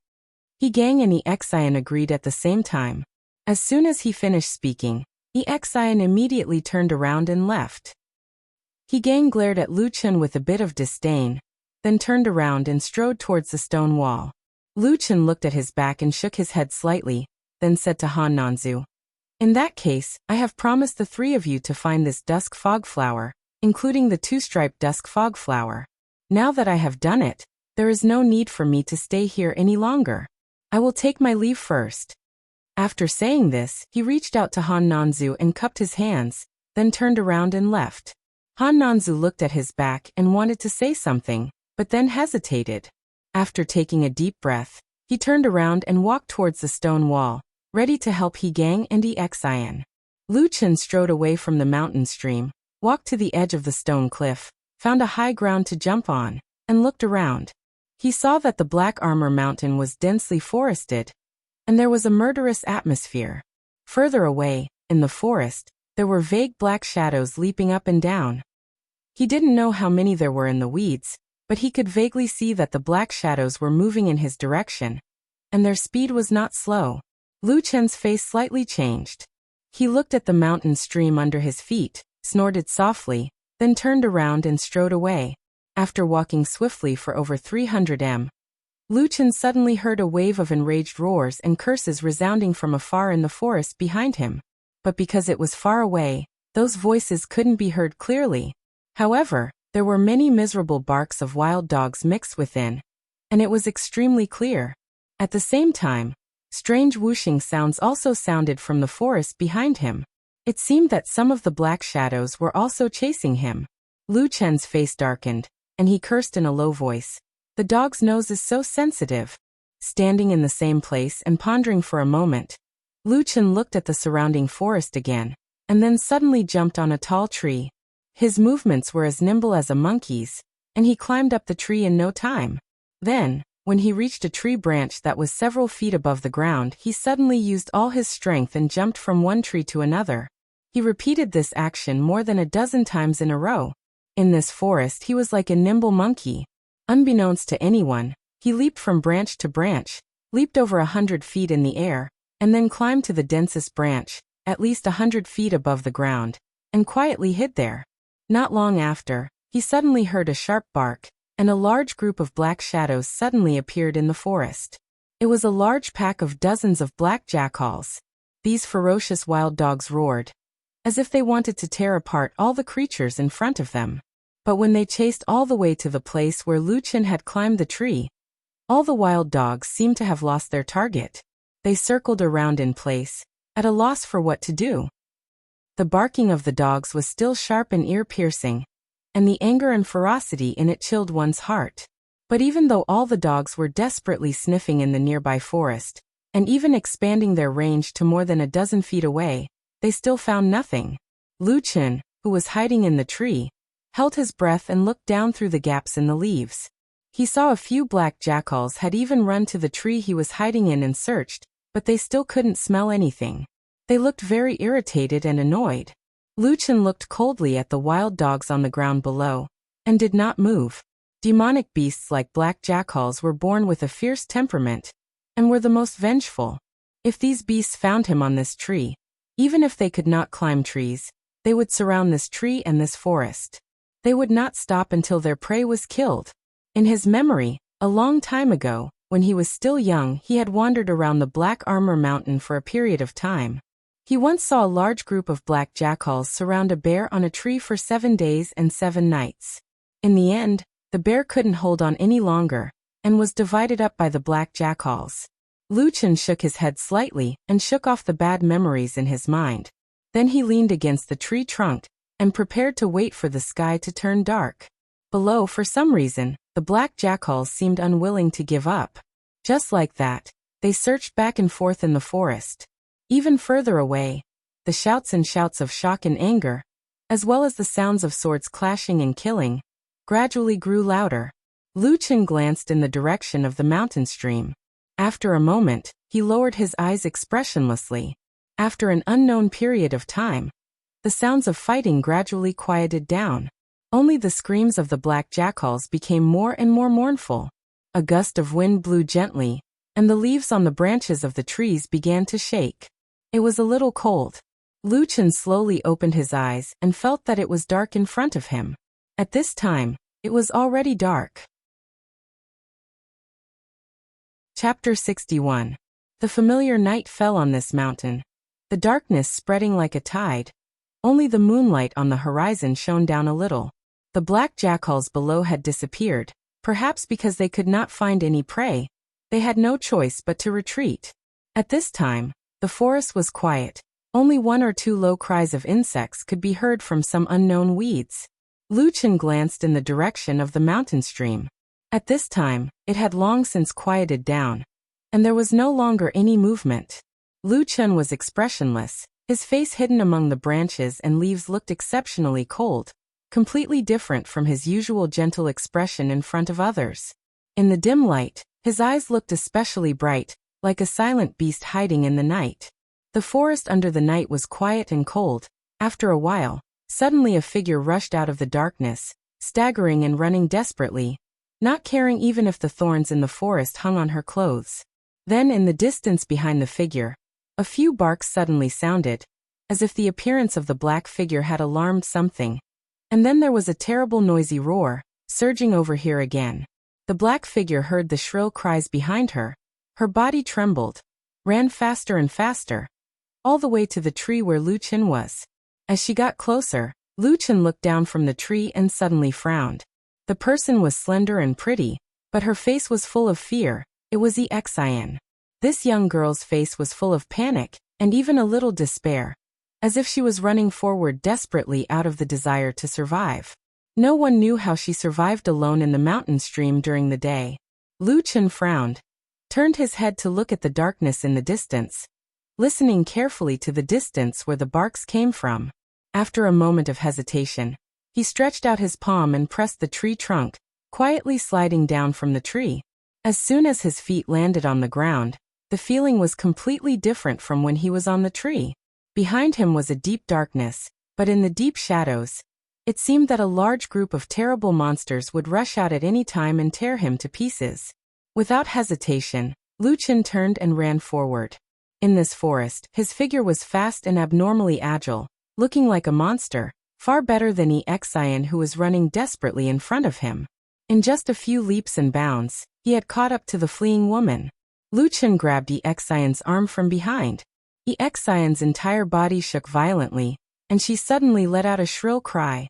Her voice sounded as if her heart was being torn apart, and with despair and a bit of madness on the verge of death, she turned around and slashed with her sword.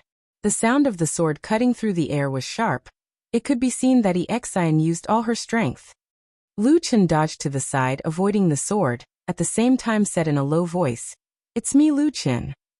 Exian's sword slashed empty air.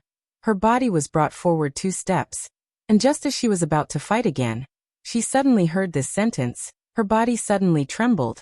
Her eyes revealed a look of disbelief, looked at Luchin, and then her lips flattened, as if she was about to cry, said, "Brother Lu, my martial uncle and senior brother, they..." Luchin directly interrupted her crying, grabbed Exian's hand, and ran forward. At the same time he hurriedly said, "Don't talk nonsense.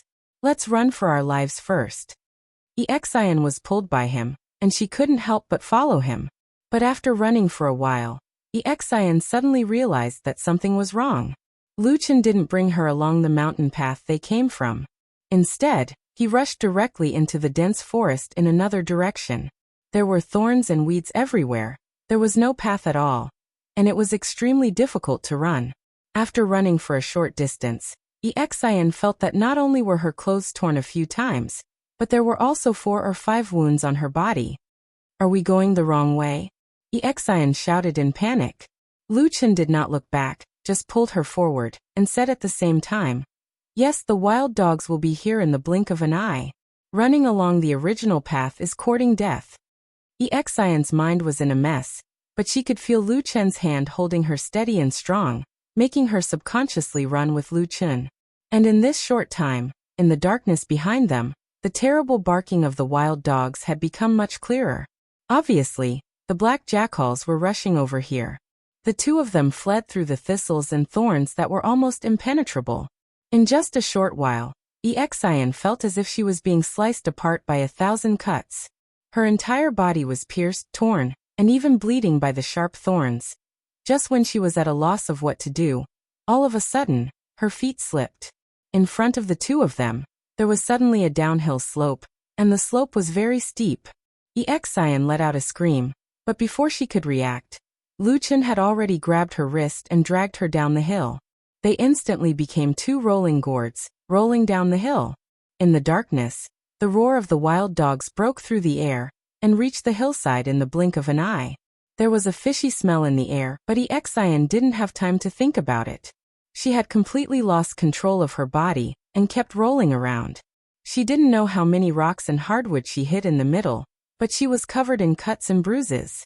She only felt that the whole world was spinning, and strange stars kept flashing in front of her eyes. Her body seemed to no longer belong to her, and was about to fall apart. There was only a blank space in her mind. The only remaining thought was probably, "Am I really going to die in this wilderness?" She didn't know when, but the rolling speed suddenly slowed down. After rolling for a distance, it finally stopped. Exian was in a daze for a while. She stood up, but her body suddenly tilted and fell to the side. After trying several times, she barely managed to maintain her balance and stood on the same spot. She gasped for breath and looked around. She saw that she was at the bottom of the hill. The surroundings were overgrown with weeds, but there were no tall trees. Moreover, there was the sound of water coming from somewhere nearby. Woof woof. Roar. A wave of mournful barking came again. Exion's body trembled and she looked back. In the dark night, with the help of the weak moonlight, she could see black shadows jumping on the hillside. It was the ferocious black jackals chasing after them like maggots. A hand reached out from the shadows again. Lucien appeared beside her and grabbed Exion's arm, running forward with large strides. "Hold your breath," he shouted loudly. Exion was stunned and said, "What?" Before she finished speaking, she suddenly felt her body become light. It was Lucien who had jumped out with her. When they flew over the grass in front of them, the entire terrain suddenly opened up. There was no land under their feet, but a rapid river in the mountains. Pooh! There was a loud sound and water splashed everywhere. The two of them fell directly into the rapid river and disappeared in an instant. Chapter 62. The rapid river instantly drowned the two of them. A bone-piercing chill surged over, like a knife piercing into their flesh. Exion struggled with all her might, but her body was involuntarily swept forward by the current. She was like a piece of withered leaf in the water, constantly bumping into the hard rocks at the bottom of the river, and at the same time she could not breathe. She became more and more panicked, only feeling that everything in front of her was pitch black. There was only endless terrifying torrents in front of her, as if the next moment she could fall into a bottomless dark abyss. She could not help but cry out loudly, but before she could cry out, the moment she opened her mouth, the cold river water poured into her mouth, immediately suppressing all sounds. She choked on a large mouthful of water, violently coughing. At the same time her body was even more panicked, like a stiff rolling log in the water, rampaging about. But at this time, an arm stretched out from the side, hugging her body from behind. Exion was like a drowning person grabbing onto the last straw. Her entire body leaned over, at the same time as she violently coughed, her hands tightly grabbing onto that arm. "Don't move." A low voice sounded in her ear. Another body leaned over in the water, hugging her, letting her head out of the water so she could breathe, while floating down with the current. Exion greedily took in large mouthfuls of air, and then gradually became clear-headed and calmed down. She no longer moved casually, and just nestled in the arms of the strange man. In this mournful and austere night, in this desolate and uninhabited wilderness, she drifted along with the flow. For a moment, she seemed to have thought of something. She turned around and looked at the direction she came from. In the depths of the darkness, at the foot of the hill, she could vaguely see a group of ferocious figures squeezing on the riverbank, letting out angry and violent roars. The current was very fast, but Lucien's swimming skills seemed to be quite good. Even with a burden like Exion, he was still able to swim with ease in the river. At the same time, the rapid current carried the two of them away from the hillside, all the way down, disappearing into the distance in this deep night. But looking at that direction, they were drifting further and further away from the path they came from, all the way into an even darker mountain range. After an unknown period of time, the river gradually calmed down. At the same time the surface of the water widened. The wild cries of those black jackals were long gone, only the darkness between the heavens and the earth remained the same. Exion felt Lucien start to paddle with his arms, bringing her upstream. At this moment, after several consecutive shocks and back and forth from the gates of hell, she felt extremely exhausted, but there was still a string in her mind that was tightly wound. As long as the night did not subside, as long as she was still in this terrifying wilderness of the land of confusion, she would feel a kind of fear from the bottom of her heart, and did not dare to sleep. After a while, Lucien brought Exion to the side of the river, and they walked. Splash! There was a clear sound. That was the sound of water splashing down from their bodies. The two of them were already completely drenched. Lucien did not seem to feel anything, but when Exion stood on the riverbank and was blown by the night wind, she immediately felt a bone-chilling cold, and could not help but shiver a few times. Lucien glanced at her, walked to Exion's side and said, "Can you still hold on?" Exion forced a smile, and said, "I'm fine." After saying this, she suddenly realized that because her clothes were completely drenched, They were tightly clinging to her body, revealing all the exquisite curves of her body, making her look especially alluring. Exian felt her face suddenly heat up, and she subconsciously let out an ah, and reached out to cover her body. Who knew that as soon as she raised her hand, an indescribably intense pain suddenly came from her left arm. Exian only felt her vision go black, and she staggered, almost falling to the ground, and her mouth also let out a painful groan. Luchin supported her, a little surprised, and asked, "What's wrong?"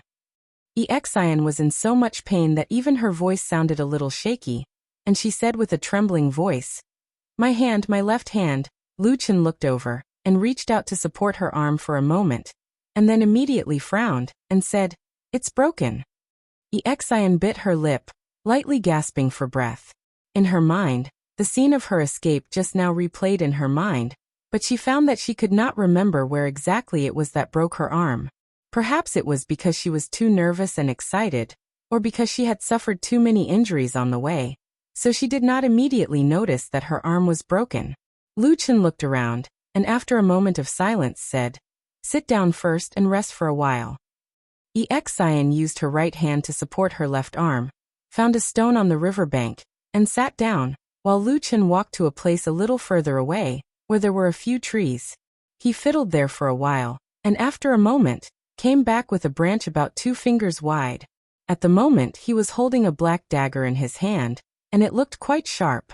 Exian watched him cut off all the branches and leaves, leaving only a round wooden trunk, and then he gestured to her arm. "Do you have medicine on you?" Luchin asked Exian. Exian shook her head, and said in a low voice, "I only have some medicine to stop bleeding, and no medicine to set bones." Luchin nodded, and didn't say anything else.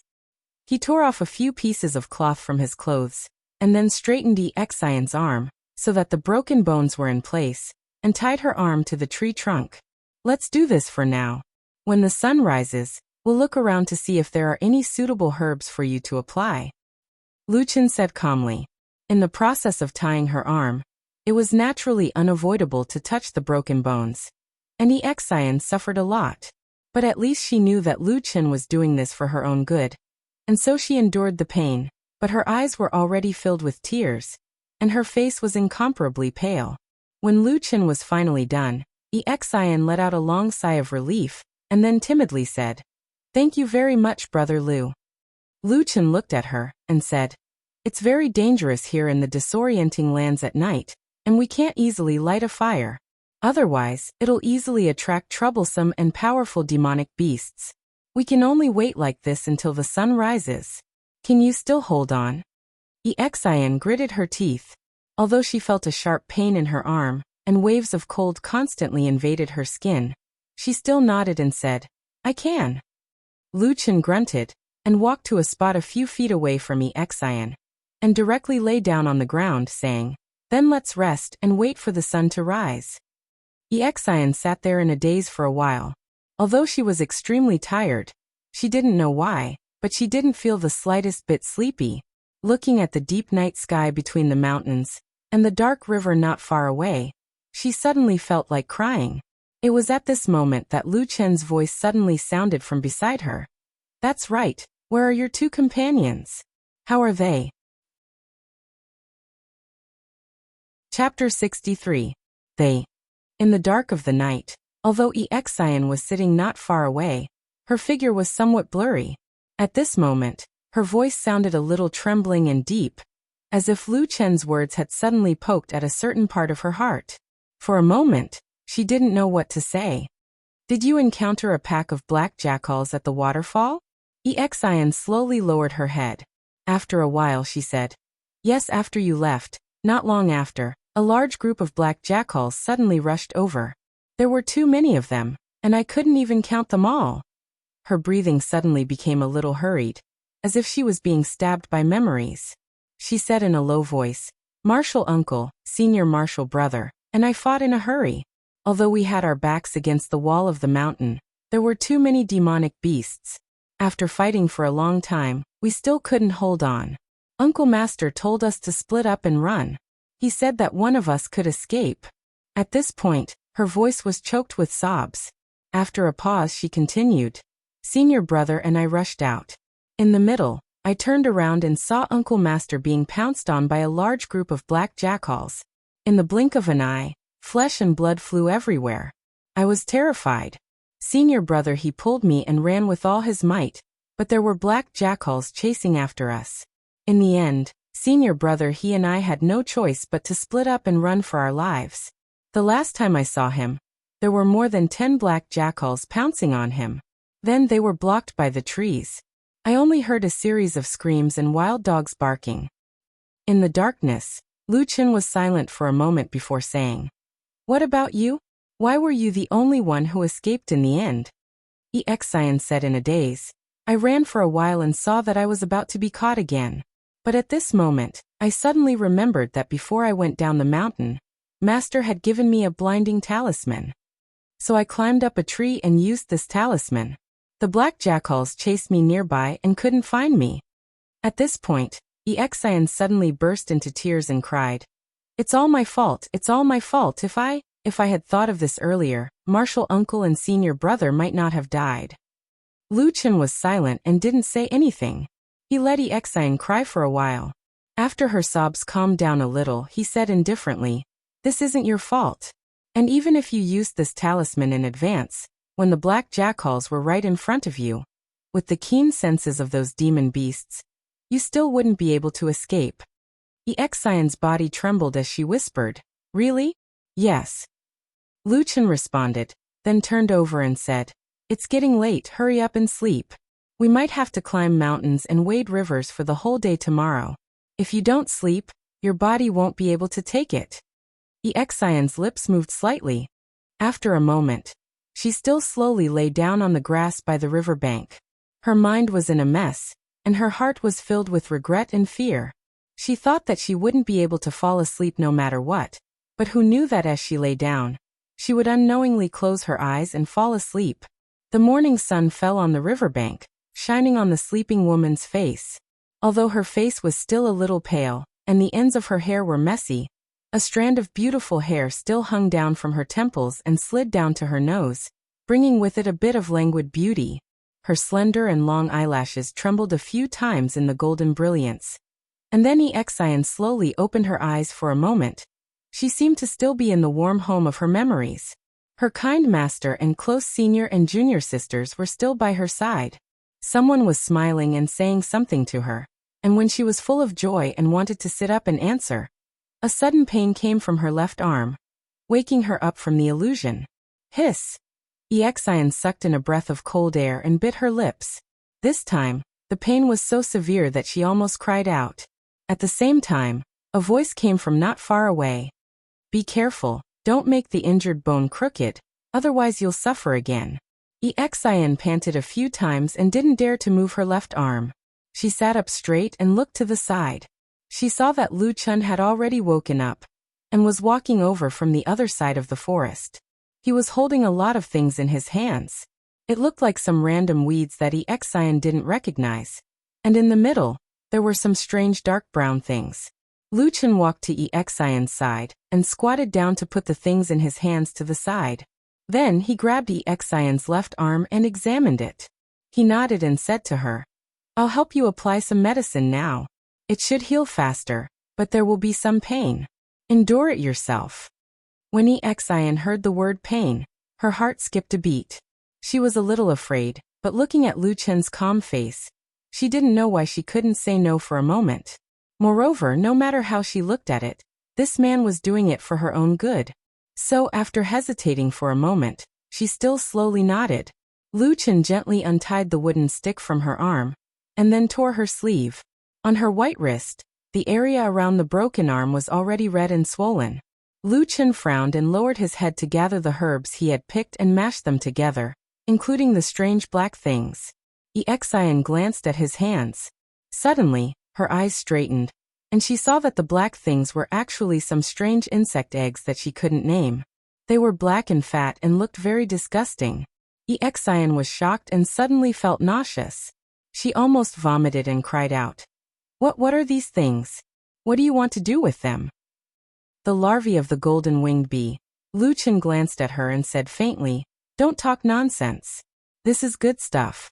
It can at least speed up the recovery of your broken arm by several times. You're lucky to be able to find it here. Exian was stunned and speechless. She wanted to say something, but she swallowed the words that were about to come out of her mouth. It was just that she had never seen these disgusting things before. When she saw that Lu Chen had actually mashed the insect eggs together with the herbs, she suddenly couldn't stand it. She quickly turned her face away and took a few deep breaths before she slowly recovered. Not long after, Exian suddenly felt a cool sensation on her arm. Then Lu Chen smeared a layer of sticky stuff on the wound of her broken arm. Exian didn't dare to look at the wound. After a while, she felt that Lu Chen first wrapped it with a cloth, and then tied her arm to the wooden stick again. It's done. Lu Chen stood up and said to her, as long as there are no accidents, he should be fine in about 7 or 8 days. Let's get up and continue our journey. Exian gritted her teeth and stood up. She forced herself not to look at her left arm and said, "Where are we going?" Lu Chen said, "I don't know. Let me see the direction and terrain first." Exian was taken aback and said, "Aren't you a guide? You should be very familiar with the Black Armor Mountain, right?" Lu Chen looked at the woman snappily and said, "Of course I'm familiar with the vicinity of the Black Armor Mountain. But even if I'm a guide, I can't jump into the torrent to explore the terrain, right? I've never been to this area." Exian was speechless. At the same time, she also felt that she had said something wrong. If it wasn't for saving her, perhaps he actually didn't need to jump into the river last night. Thinking of this, her cheeks became a little hot. She subconsciously turned her head away and looked elsewhere. Who knew that as she turned her gaze, Exian suddenly saw a pair of ferocious eyes looking at them from behind a dense thicket of grass in front of them. There was a trace of viciousness in that fierce gaze, almost no different from that of a demon beast, causing Exian to jump in fright. She suddenly took a step back and pointed in that direction, crying out involuntarily, "There's someone over there." Chapter 64. What? Lu Chen was taken aback. He turned around and asked Exian. Exian hurriedly pointed at the bushes and said anxiously, I just saw something in the bushes." Before she finished speaking, Exian's voice suddenly stopped. She looked in that direction with a trace of surprise. She saw that the bushes were still the same, but she didn't see the pair of fierce eyes that she just saw. Lu Chen looked in the direction that Exian pointed. He looked at the bushes and frowned slightly. He then walked over. Exian didn't know why, but she suddenly felt nervous. She also followed behind him, and at the same time, her eyes kept looking left and right. The two walked to the edge of the bushes. They saw that the bushes were lush, about a person's knee height. But at the moment, the bushes were empty. It was obviously impossible for someone to hide inside. Lu Chen pondered for a moment. He broke a branch from the side and patted the nearby bushes for a while. He only saw a few flying insects, but he still didn't see the figure that Exian said. Lu Chen looked back at Exian. Exian's cheeks were slightly red. For a moment, she was not very confident. She thought, could it be that I was too tired yesterday, so my mind is not very clear now? What I saw just now, was it just an illusion? Lu Chen walked back to her side and didn't say much. He just calmly said, "Since there is nothing, then let's hurry." "Okay." Exian responded with some embarrassment. Lu Chen nodded and walked forward. Exian looked at the bushes again. She saw that the surroundings were quiet, as if there was really nothing. But she carefully thought about it. She remembered that the pair of fierce and vicious eyes in the bushes was particularly clear. She couldn't help but shiver. With such a delay, Lu Chen had already walked a distance. He then noticed something and turned around to call out to Exian. Exian quickly responded. She shook off the inexplicable thought in her mind and quickly chased after Lu Chen. As the two of them gradually walked further away, a light breeze suddenly blew from the surface of the river, passing through the silent depths of the wild grass. The verdant leaves of the grass and trees trembled slightly like waves, faintly making out a blurry shadow, flashing past the grass and leaves in the distance. Lu Chen didn't go up the river with Exian. Instead, they went downstream. After walking for a while, Exian noticed this and asked Lu Chen about it. Lu Chen's answer was also very straightforward. It was easier to go downstream. If they went upstream, they would have to enter several mountain ranges, including the Black Armor Mountain. There were all kinds of demon beasts and unknown dangers in the mountains. It was very troublesome. Even if they found the way back to the Black Armor Mountain, it was unlikely that they could go back the way they came. Because demon beasts like black jackals were very vengeful, the large group of ferocious wild dogs was probably still waiting in the mountains. As long as the direction was right, they could also get out of the chaotic land by going downstream, and there would be less danger on the way. In the current situation, Exian didn't have much of a mind of her own. Moreover, after last night's escape, she had developed a lot of trust in Lu Qin, who she had only known for a few days. After all, he saved her life and healed her injuries. Even if he wanted to harm her, he would have done what he should have done last night. Therefore, she quickly accepted this reality and obediently followed Lu Qin downstream. It was a sunny day in late autumn. The river was calm and clear, and the hills on both sides of the river were undulating. It looked like a painting, not at all like the legendary land of confusion that was known to be filled with countless dangers and dangers. After walking for about half an hour, they walked along the river into a valley. Suddenly, they saw a colorful scene in front of them. Taking a closer look, it turned out to be a piece of land with a radius of several acres, covered with all kinds of colorful strange flowers. The flowers were delicate and beautiful, and each flower was extremely large. The smallest one seemed to be the size of a wash basin. Blooming under the sun, it was like a strange land of rainbows that fell into the human world. Exian opened her eyes wide and couldn't help exclaiming, "Ah, it's so beautiful here. So many beautiful flowers." Before she could finish her words, she suddenly heard Lu Chen's faint voice beside her. "If you don't want to die, then stay further away from that side." Exian turned her head back in shock, her mouth half agape. "Why?" Lu Chen didn't even turn his head back as he walked forward. His body neared the riverside and distanced himself from the cluster of flowers. At the same time he said, "This is a bloodthirsty demon flower. Usually, it uses its flowers to lure living creatures. As long as there's a prey that comes near, countless sharp thorns will break out from the ground and pull the prey back. At the same time, the thorns have a strange poison. It's not fatal, but it can make the prey's entire body weak and unable to move. After it's dragged back to the cluster of flowers, it will turn into a bloody pulp." His words were said calmly, but Exian was dumbstruck. Her face turned pale and revealed a look of fear. When she looked at the beautiful cluster of flowers again, she couldn't help but shiver and said in a low voice, Why are there so many monsters here?" Lu Chen glanced at her and shook his head without saying a word. He turned and continued to walk forward. Exian was a little discouraged. She sighed and followed him. The two of them walked along the river and bypassed the seemingly beautiful land of demonic flowers. After walking for a while, and seeing that they were about to walk out of the valley where the bloodthirsty demonic flowers were hidden, they suddenly heard a low whine coming from the side. It sounded a little mournful, and it was somewhat similar to the cry of the black jackal yesterday. Exian's first reaction was that her hair stood on end. She almost jumped up. Yesterday, she was almost killed by those terrible black jackals, so she was almost allergic to this kind of terrible sound. However, in comparison, Lu Chen was much calmer. He first grabbed Exian, who was about to rush forward to escape, and pulled her to his side. At the same time, he frowned and looked to the side of the valley exit. Exian was still in a state of shock, but she felt at ease when she felt Lu Chen's hand beside her. She looked over and was stunned. There was no black jackal on the ground. No, there seemed to be a wild dog. It wasn't big, and it looked like half a puppy at most. The fur on its body was black, but it was lighter than the black jackal demonic beasts from yesterday.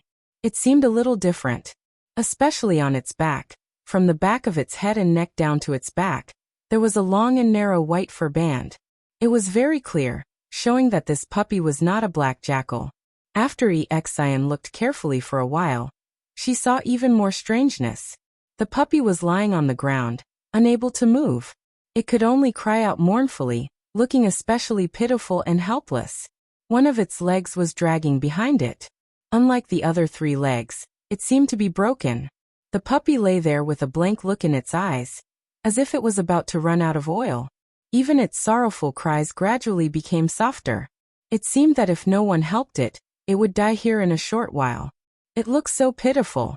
Exian couldn't help but say. When Lu Chen heard her words, he quickly frowned and looked at the woman indifferently. Chapter 65. Exian suddenly felt a little guilty when he suddenly looked at her like this. After hesitating for a moment, she softly asked with a trace of unconfidence. Brother Lu, this puppy, could it be a powerful demonic beast that can harm our lives at any time? Lu Chen glanced in that direction and said indifferently, such a small thing, of course it can't kill us. Exian let out a sigh of relief, as if her suspended heart had finally been put down. Then let's save it, okay? Lu Chen snorted and said, You were chased half to death by a pack of black jackals yesterday. How can you be so merciful today? Ah. Exian was startled and said, Is this puppy also a black jackal? When I saw it just now, I thought it wasn't. It really isn't a purebred black jackal demonic beast. Lu Chen interrupted Exian's words and said, This is a hybrid between a mountain snow wolf and a black jackal. It is rare for it to survive and grow up. Even if you save it, it would be a waste. Exian was stunned and said, Why? Lu Chen wanted to say something, but stopped. For some reason his expression suddenly became gloomy, as if he was a little unhappy. Even his voice had a rare trace of impatience as he said, In short, it still has the blood of a black jackal. Do you want to save it? Exian was shouted at by him, and immediately shrank back. After a while she timidly said, I'll listen to you. Lu Chen snorted and turned to leave. Exian sighed softly and followed. From time to time, the puppy's sorrowful cries could be heard from behind her. Exian could not bear to see it, but reason told her that Lu Chen's method might be the right choice, so she resisted the urge to look back. The two of them walked all the way out of the river valley, and the puppy finally disappeared from their line of sight. At the same time, the river made a big turn here, and continued flowing in another direction. Lu Chen stopped in his tracks. He raised his head and looked around. He then looked up at the sky as if he was trying to figure out the direction and the terrain. Exian hesitated as she waited, but she couldn't help but take advantage of this opportunity to sneak a few steps towards the river valley. She stuck her head out and looked at the place where Lu Chen had been. However, with this glance, Exian suddenly let out a soft cry. Then, she used her uninjured hand to cover her mouth, her eyes filled with shock. Lu Chen immediately noticed Exian's unusual behavior, and turned around to look at her. Then he frowned. In the distance, near the broken leg of the puppy, a large yellow leopard suddenly appeared. It bared its sharp fangs and slowly approached the puppy. At the same time, its eyes were filled with greed. The puppy let out a mournful cry, as if sensing the impending disaster, desperately struggling to shrink back. However, one of its broken legs was dragging on the ground, and no matter how hard it tried to crawl away, it was only a feeble struggle before death. The yellow leopard clearly saw through the puppy's weakness. But as a monster, it still had some vigilance. It first looked around to see if there were any enemies nearby. At the same time, it was also very afraid of the bloodthirsty demon flowers, so it kept a long distance. The puppy was about 30 feet away from the bloodthirsty demon flowers. The yellow leopard looked at the flowers and seemed to determine that this distance was enough to not disturb the flowers.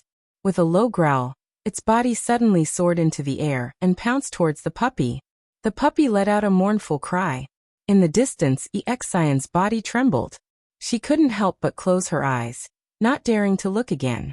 But at this moment, a black shadow suddenly flew out from nowhere, streaked across the air and directly smashed into the area between the puppy and the bloodthirsty demon flowers. Lu Chen looked over, and his pupils suddenly constricted. He saw that the thing that was suddenly thrown out was a bloody piece of meat. Who? There seemed to be a light breeze, gently blowing past. In the vast empty space in the river valley, everything suddenly quietened down. Almost in that instant, the yellow leopard who was already in the air suddenly let out an angry roar. But the ground in front of him suddenly shook violently. Near that piece of meat, a boom sound was heard. Several thick vines full of thorns broke out from the ground and rushed out, wrapping around that piece of meat. But that piece of meat was too small, and it did not move at all. The vines wiggled a few times and instantly seemed to sense something and turned in a different direction. This time, it was towards the yellow leopard who had leapt into the air. The ferocity in the yellow leopard's eyes was no longer there. Right now it was filled with fear. How could it still care about that puppy? With a mournful cry, it landed on the ground and was about to run away with its tail between its legs. However, those extremely terrifying vines arrived with a loud bang. Their speed was fast, almost like lightning. Wherever they passed, sand and stones flew. Only a rumbling sound mixed with sharp howls could be heard. A moment later, amidst the yellow leopard's angry roar, it was actually caught by those vines just as it was about to run out of the boundary, and then slowly dragged back. The yellow leopard screamed and screamed, struggling with all its might. However, the vines wrapped around it, and not long after, countless of thorns pierced into the yellow leopard's flesh. Gradually, its voice became lower and lower. Its struggling became smaller and smaller, until it finally reached a state of limp helplessness. At this time, a black rope suddenly flew out. There was a sharp claw attached to the rope, and it accurately landed on the yellow leopard's hind leg. Then it suddenly grabbed tightly, and the sharp blade instantly cut open the yellow leopard's flesh. The yellow leopard let out a mournful cry as one of its hind legs was separated from its body. Strangely, the bloodthirsty demon flowers did not have any reaction to this. They continued to drag the yellow leopard, who was on its last breath, and continued to walk backwards. Not long after, they dragged it to the incomparably gorgeous flower field. After wriggling for a while, it once again became quiet. The rope that was holding the leopard's leg fell to the ground, and also slowly retracted. At the same time, a figure walked out and unhappily spat. He grabbed the leopard's leg with one hand and the puppy with the broken leg with the other, then turned around and left. Under the sunlight, this person looked like an evil spirit that had just walked out of the Yellow Springs. His body was bent and his skin was dark and cracked. He was almost like a skeleton with only skin and bones. And on that terrifying face, 2 broken fangs protruded from the side of his mouth, making him look more like a beast than a human. As he left, this strange person seemed to think of something. He suddenly turned around and looked in the direction of the valley's exit. However, he saw that it was empty and there was no sign of anyone. He muttered something, as if he was cursing something viciously. Then he grabbed the bloody leg and quickly disappeared into the valley. No one knew where he went. After a long time, Lu Chen and Exian's figures slowly appeared behind the stone wall of the valley's exit. Lu Chen's hand was tightly covering Exian's mouth. Exian's eyes were filled with shock, as if she could not understand what had just happened. On the other hand, Lu Chen's expression was rather cold. He looked coldly at the river valley as if he was thinking about something. After a while he suddenly said in a low voice, "Barbarians?" Chapter 66. Exian was so shocked by what she had just seen that her heart was still pounding, so she did not hear Lu Chen's words clearly. She asked in a low voice, "Who are you talking about?" However, Lu Chen's hand was still covering her mouth, causing her words to sound muffled. Only then did Lu Chen realize that, and let go of his hand. Exian heaved a sigh of relief. After taking a few breaths, she looked at the place where the bloodthirsty demon flower had been, and could not help but turn pale. If Lu Chen hadn't stopped her, and if the 2 of them had walked up to the puppy with a broken leg and thrown that bloody piece of meat at it, Exian didn't even dare to imagine what the consequences would have been. "This place is too dangerous. Let's go," Exian said to Lu Chen in a low voice. At the same time, she swore to herself that she would never come to a place like this again. However, Lu Chen did not seem to have any intention of leaving immediately. He looked coldly in the direction that the mysterious black figure had disappeared in. It was a dense forest, and no one knew where it led to. "Let's go and take a look." When she heard the first half of Lu Chen's words, Exian heaved a sigh of relief, and a gratified expression appeared on her face. However, before the smile could fully appear on her pretty face, her expression froze again. What are we going to see?" she stuttered. Lu Chen did not speak and walked towards the forest in the valley. He looked calm, but when Exian looked at him from the side, She noticed that his eyes seemed to be exceptionally bright. There was even an icy coldness that she had never felt from this man before. It was as if a sharp blade was slowly being unsheathed, emitting the scent of blood. A barbarian who strayed from the group in the disorienting lands. A low voice seemed to come from his mouth. It sounded like he was talking to himself, but it also sounded like he was laughing coldly. Exian stood rooted to the ground. For a moment, she was at a loss. From the bloody and violent scene just now, the mysterious black figure hiding in the dark was obviously very ferocious. It would be very dangerous to go and look for it rashly. However, she did not understand why Lu Qin, who had been very cautious most of the time, would suddenly act out of character and insist on finding trouble with the black figure. Wouldn't it be better to just leave this place? After all, neither of them were injured, right? She hesitated for a long time. When she looked up, she realized that Lu Qin had already walked far away. Seeing that he was about to reach the edge of the forest, Exian could not help but feel a little afraid. She didn't have much worldly experience, so she was a little afraid of the disorienting lands after last night's experience. Lu Qin was her most trustworthy backer at the moment. At that moment, she couldn't help but call out, "Big brother Lu, wait for me." As she spoke, she jogged to catch up to him. Walking into the forest, Exian felt that the surrounding light had suddenly dimmed. The temperature was also slightly lower than outside. She guessed that it was because the forest was too dense. There were many short shrubs in the forest. Who knew how many years of fallen leaves had formed a thick layer on the ground? When she walked on it, she felt that it was soft under her feet. The air was filled with the smell of the leaves and rotten soil under her feet. It didn't take Lu Qin much effort to find a hidden path in the forest, and then he walked along it. The path was intermittent and strange. Sometimes, it would suddenly disappear. However, no one knew what kind of strange ability Lu Qin had.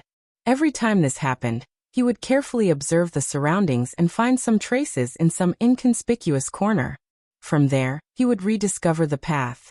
Some of the traces were faint bloodstains from the short leaves. Some were leaves that had just fallen. There were even some that were almost unrecognizable footprints on the withered leaves. However, Lu Qin still managed to find them one by one. Exian followed behind Lu Qin. Her eyes were filled with shock and horror. Ever since she was young, she had embarked on the path of immortal cultivation. All she knew was cultivation techniques. At most, she would spar with her fellow disciples. She had never seen anything like this before. She looked at the back of the man in front of her, and suddenly felt a sense of trepidation. If one day, she became this man's prey, she would definitely have nowhere to run, right? She could vaguely sense that this man named Lu Qin seemed to exist on the other side of the cultivation world that she was familiar with. Before coming to the chaotic lands, she knew nothing about the things in that dark world. Lu Qin's movements were practiced and efficient. Sometimes, his movements were so sharp that Exian felt that there were some hidden traces. It was as if he knew the location beforehand, and found it with incredible speed. Or perhaps, he seemed to be familiar with the habits of the black shadow in front of him. About an hour later, Lu Qin suddenly stopped in his tracks and stopped Exian. In front of them, outside the dense thicket, there was an open space about half an acre in size.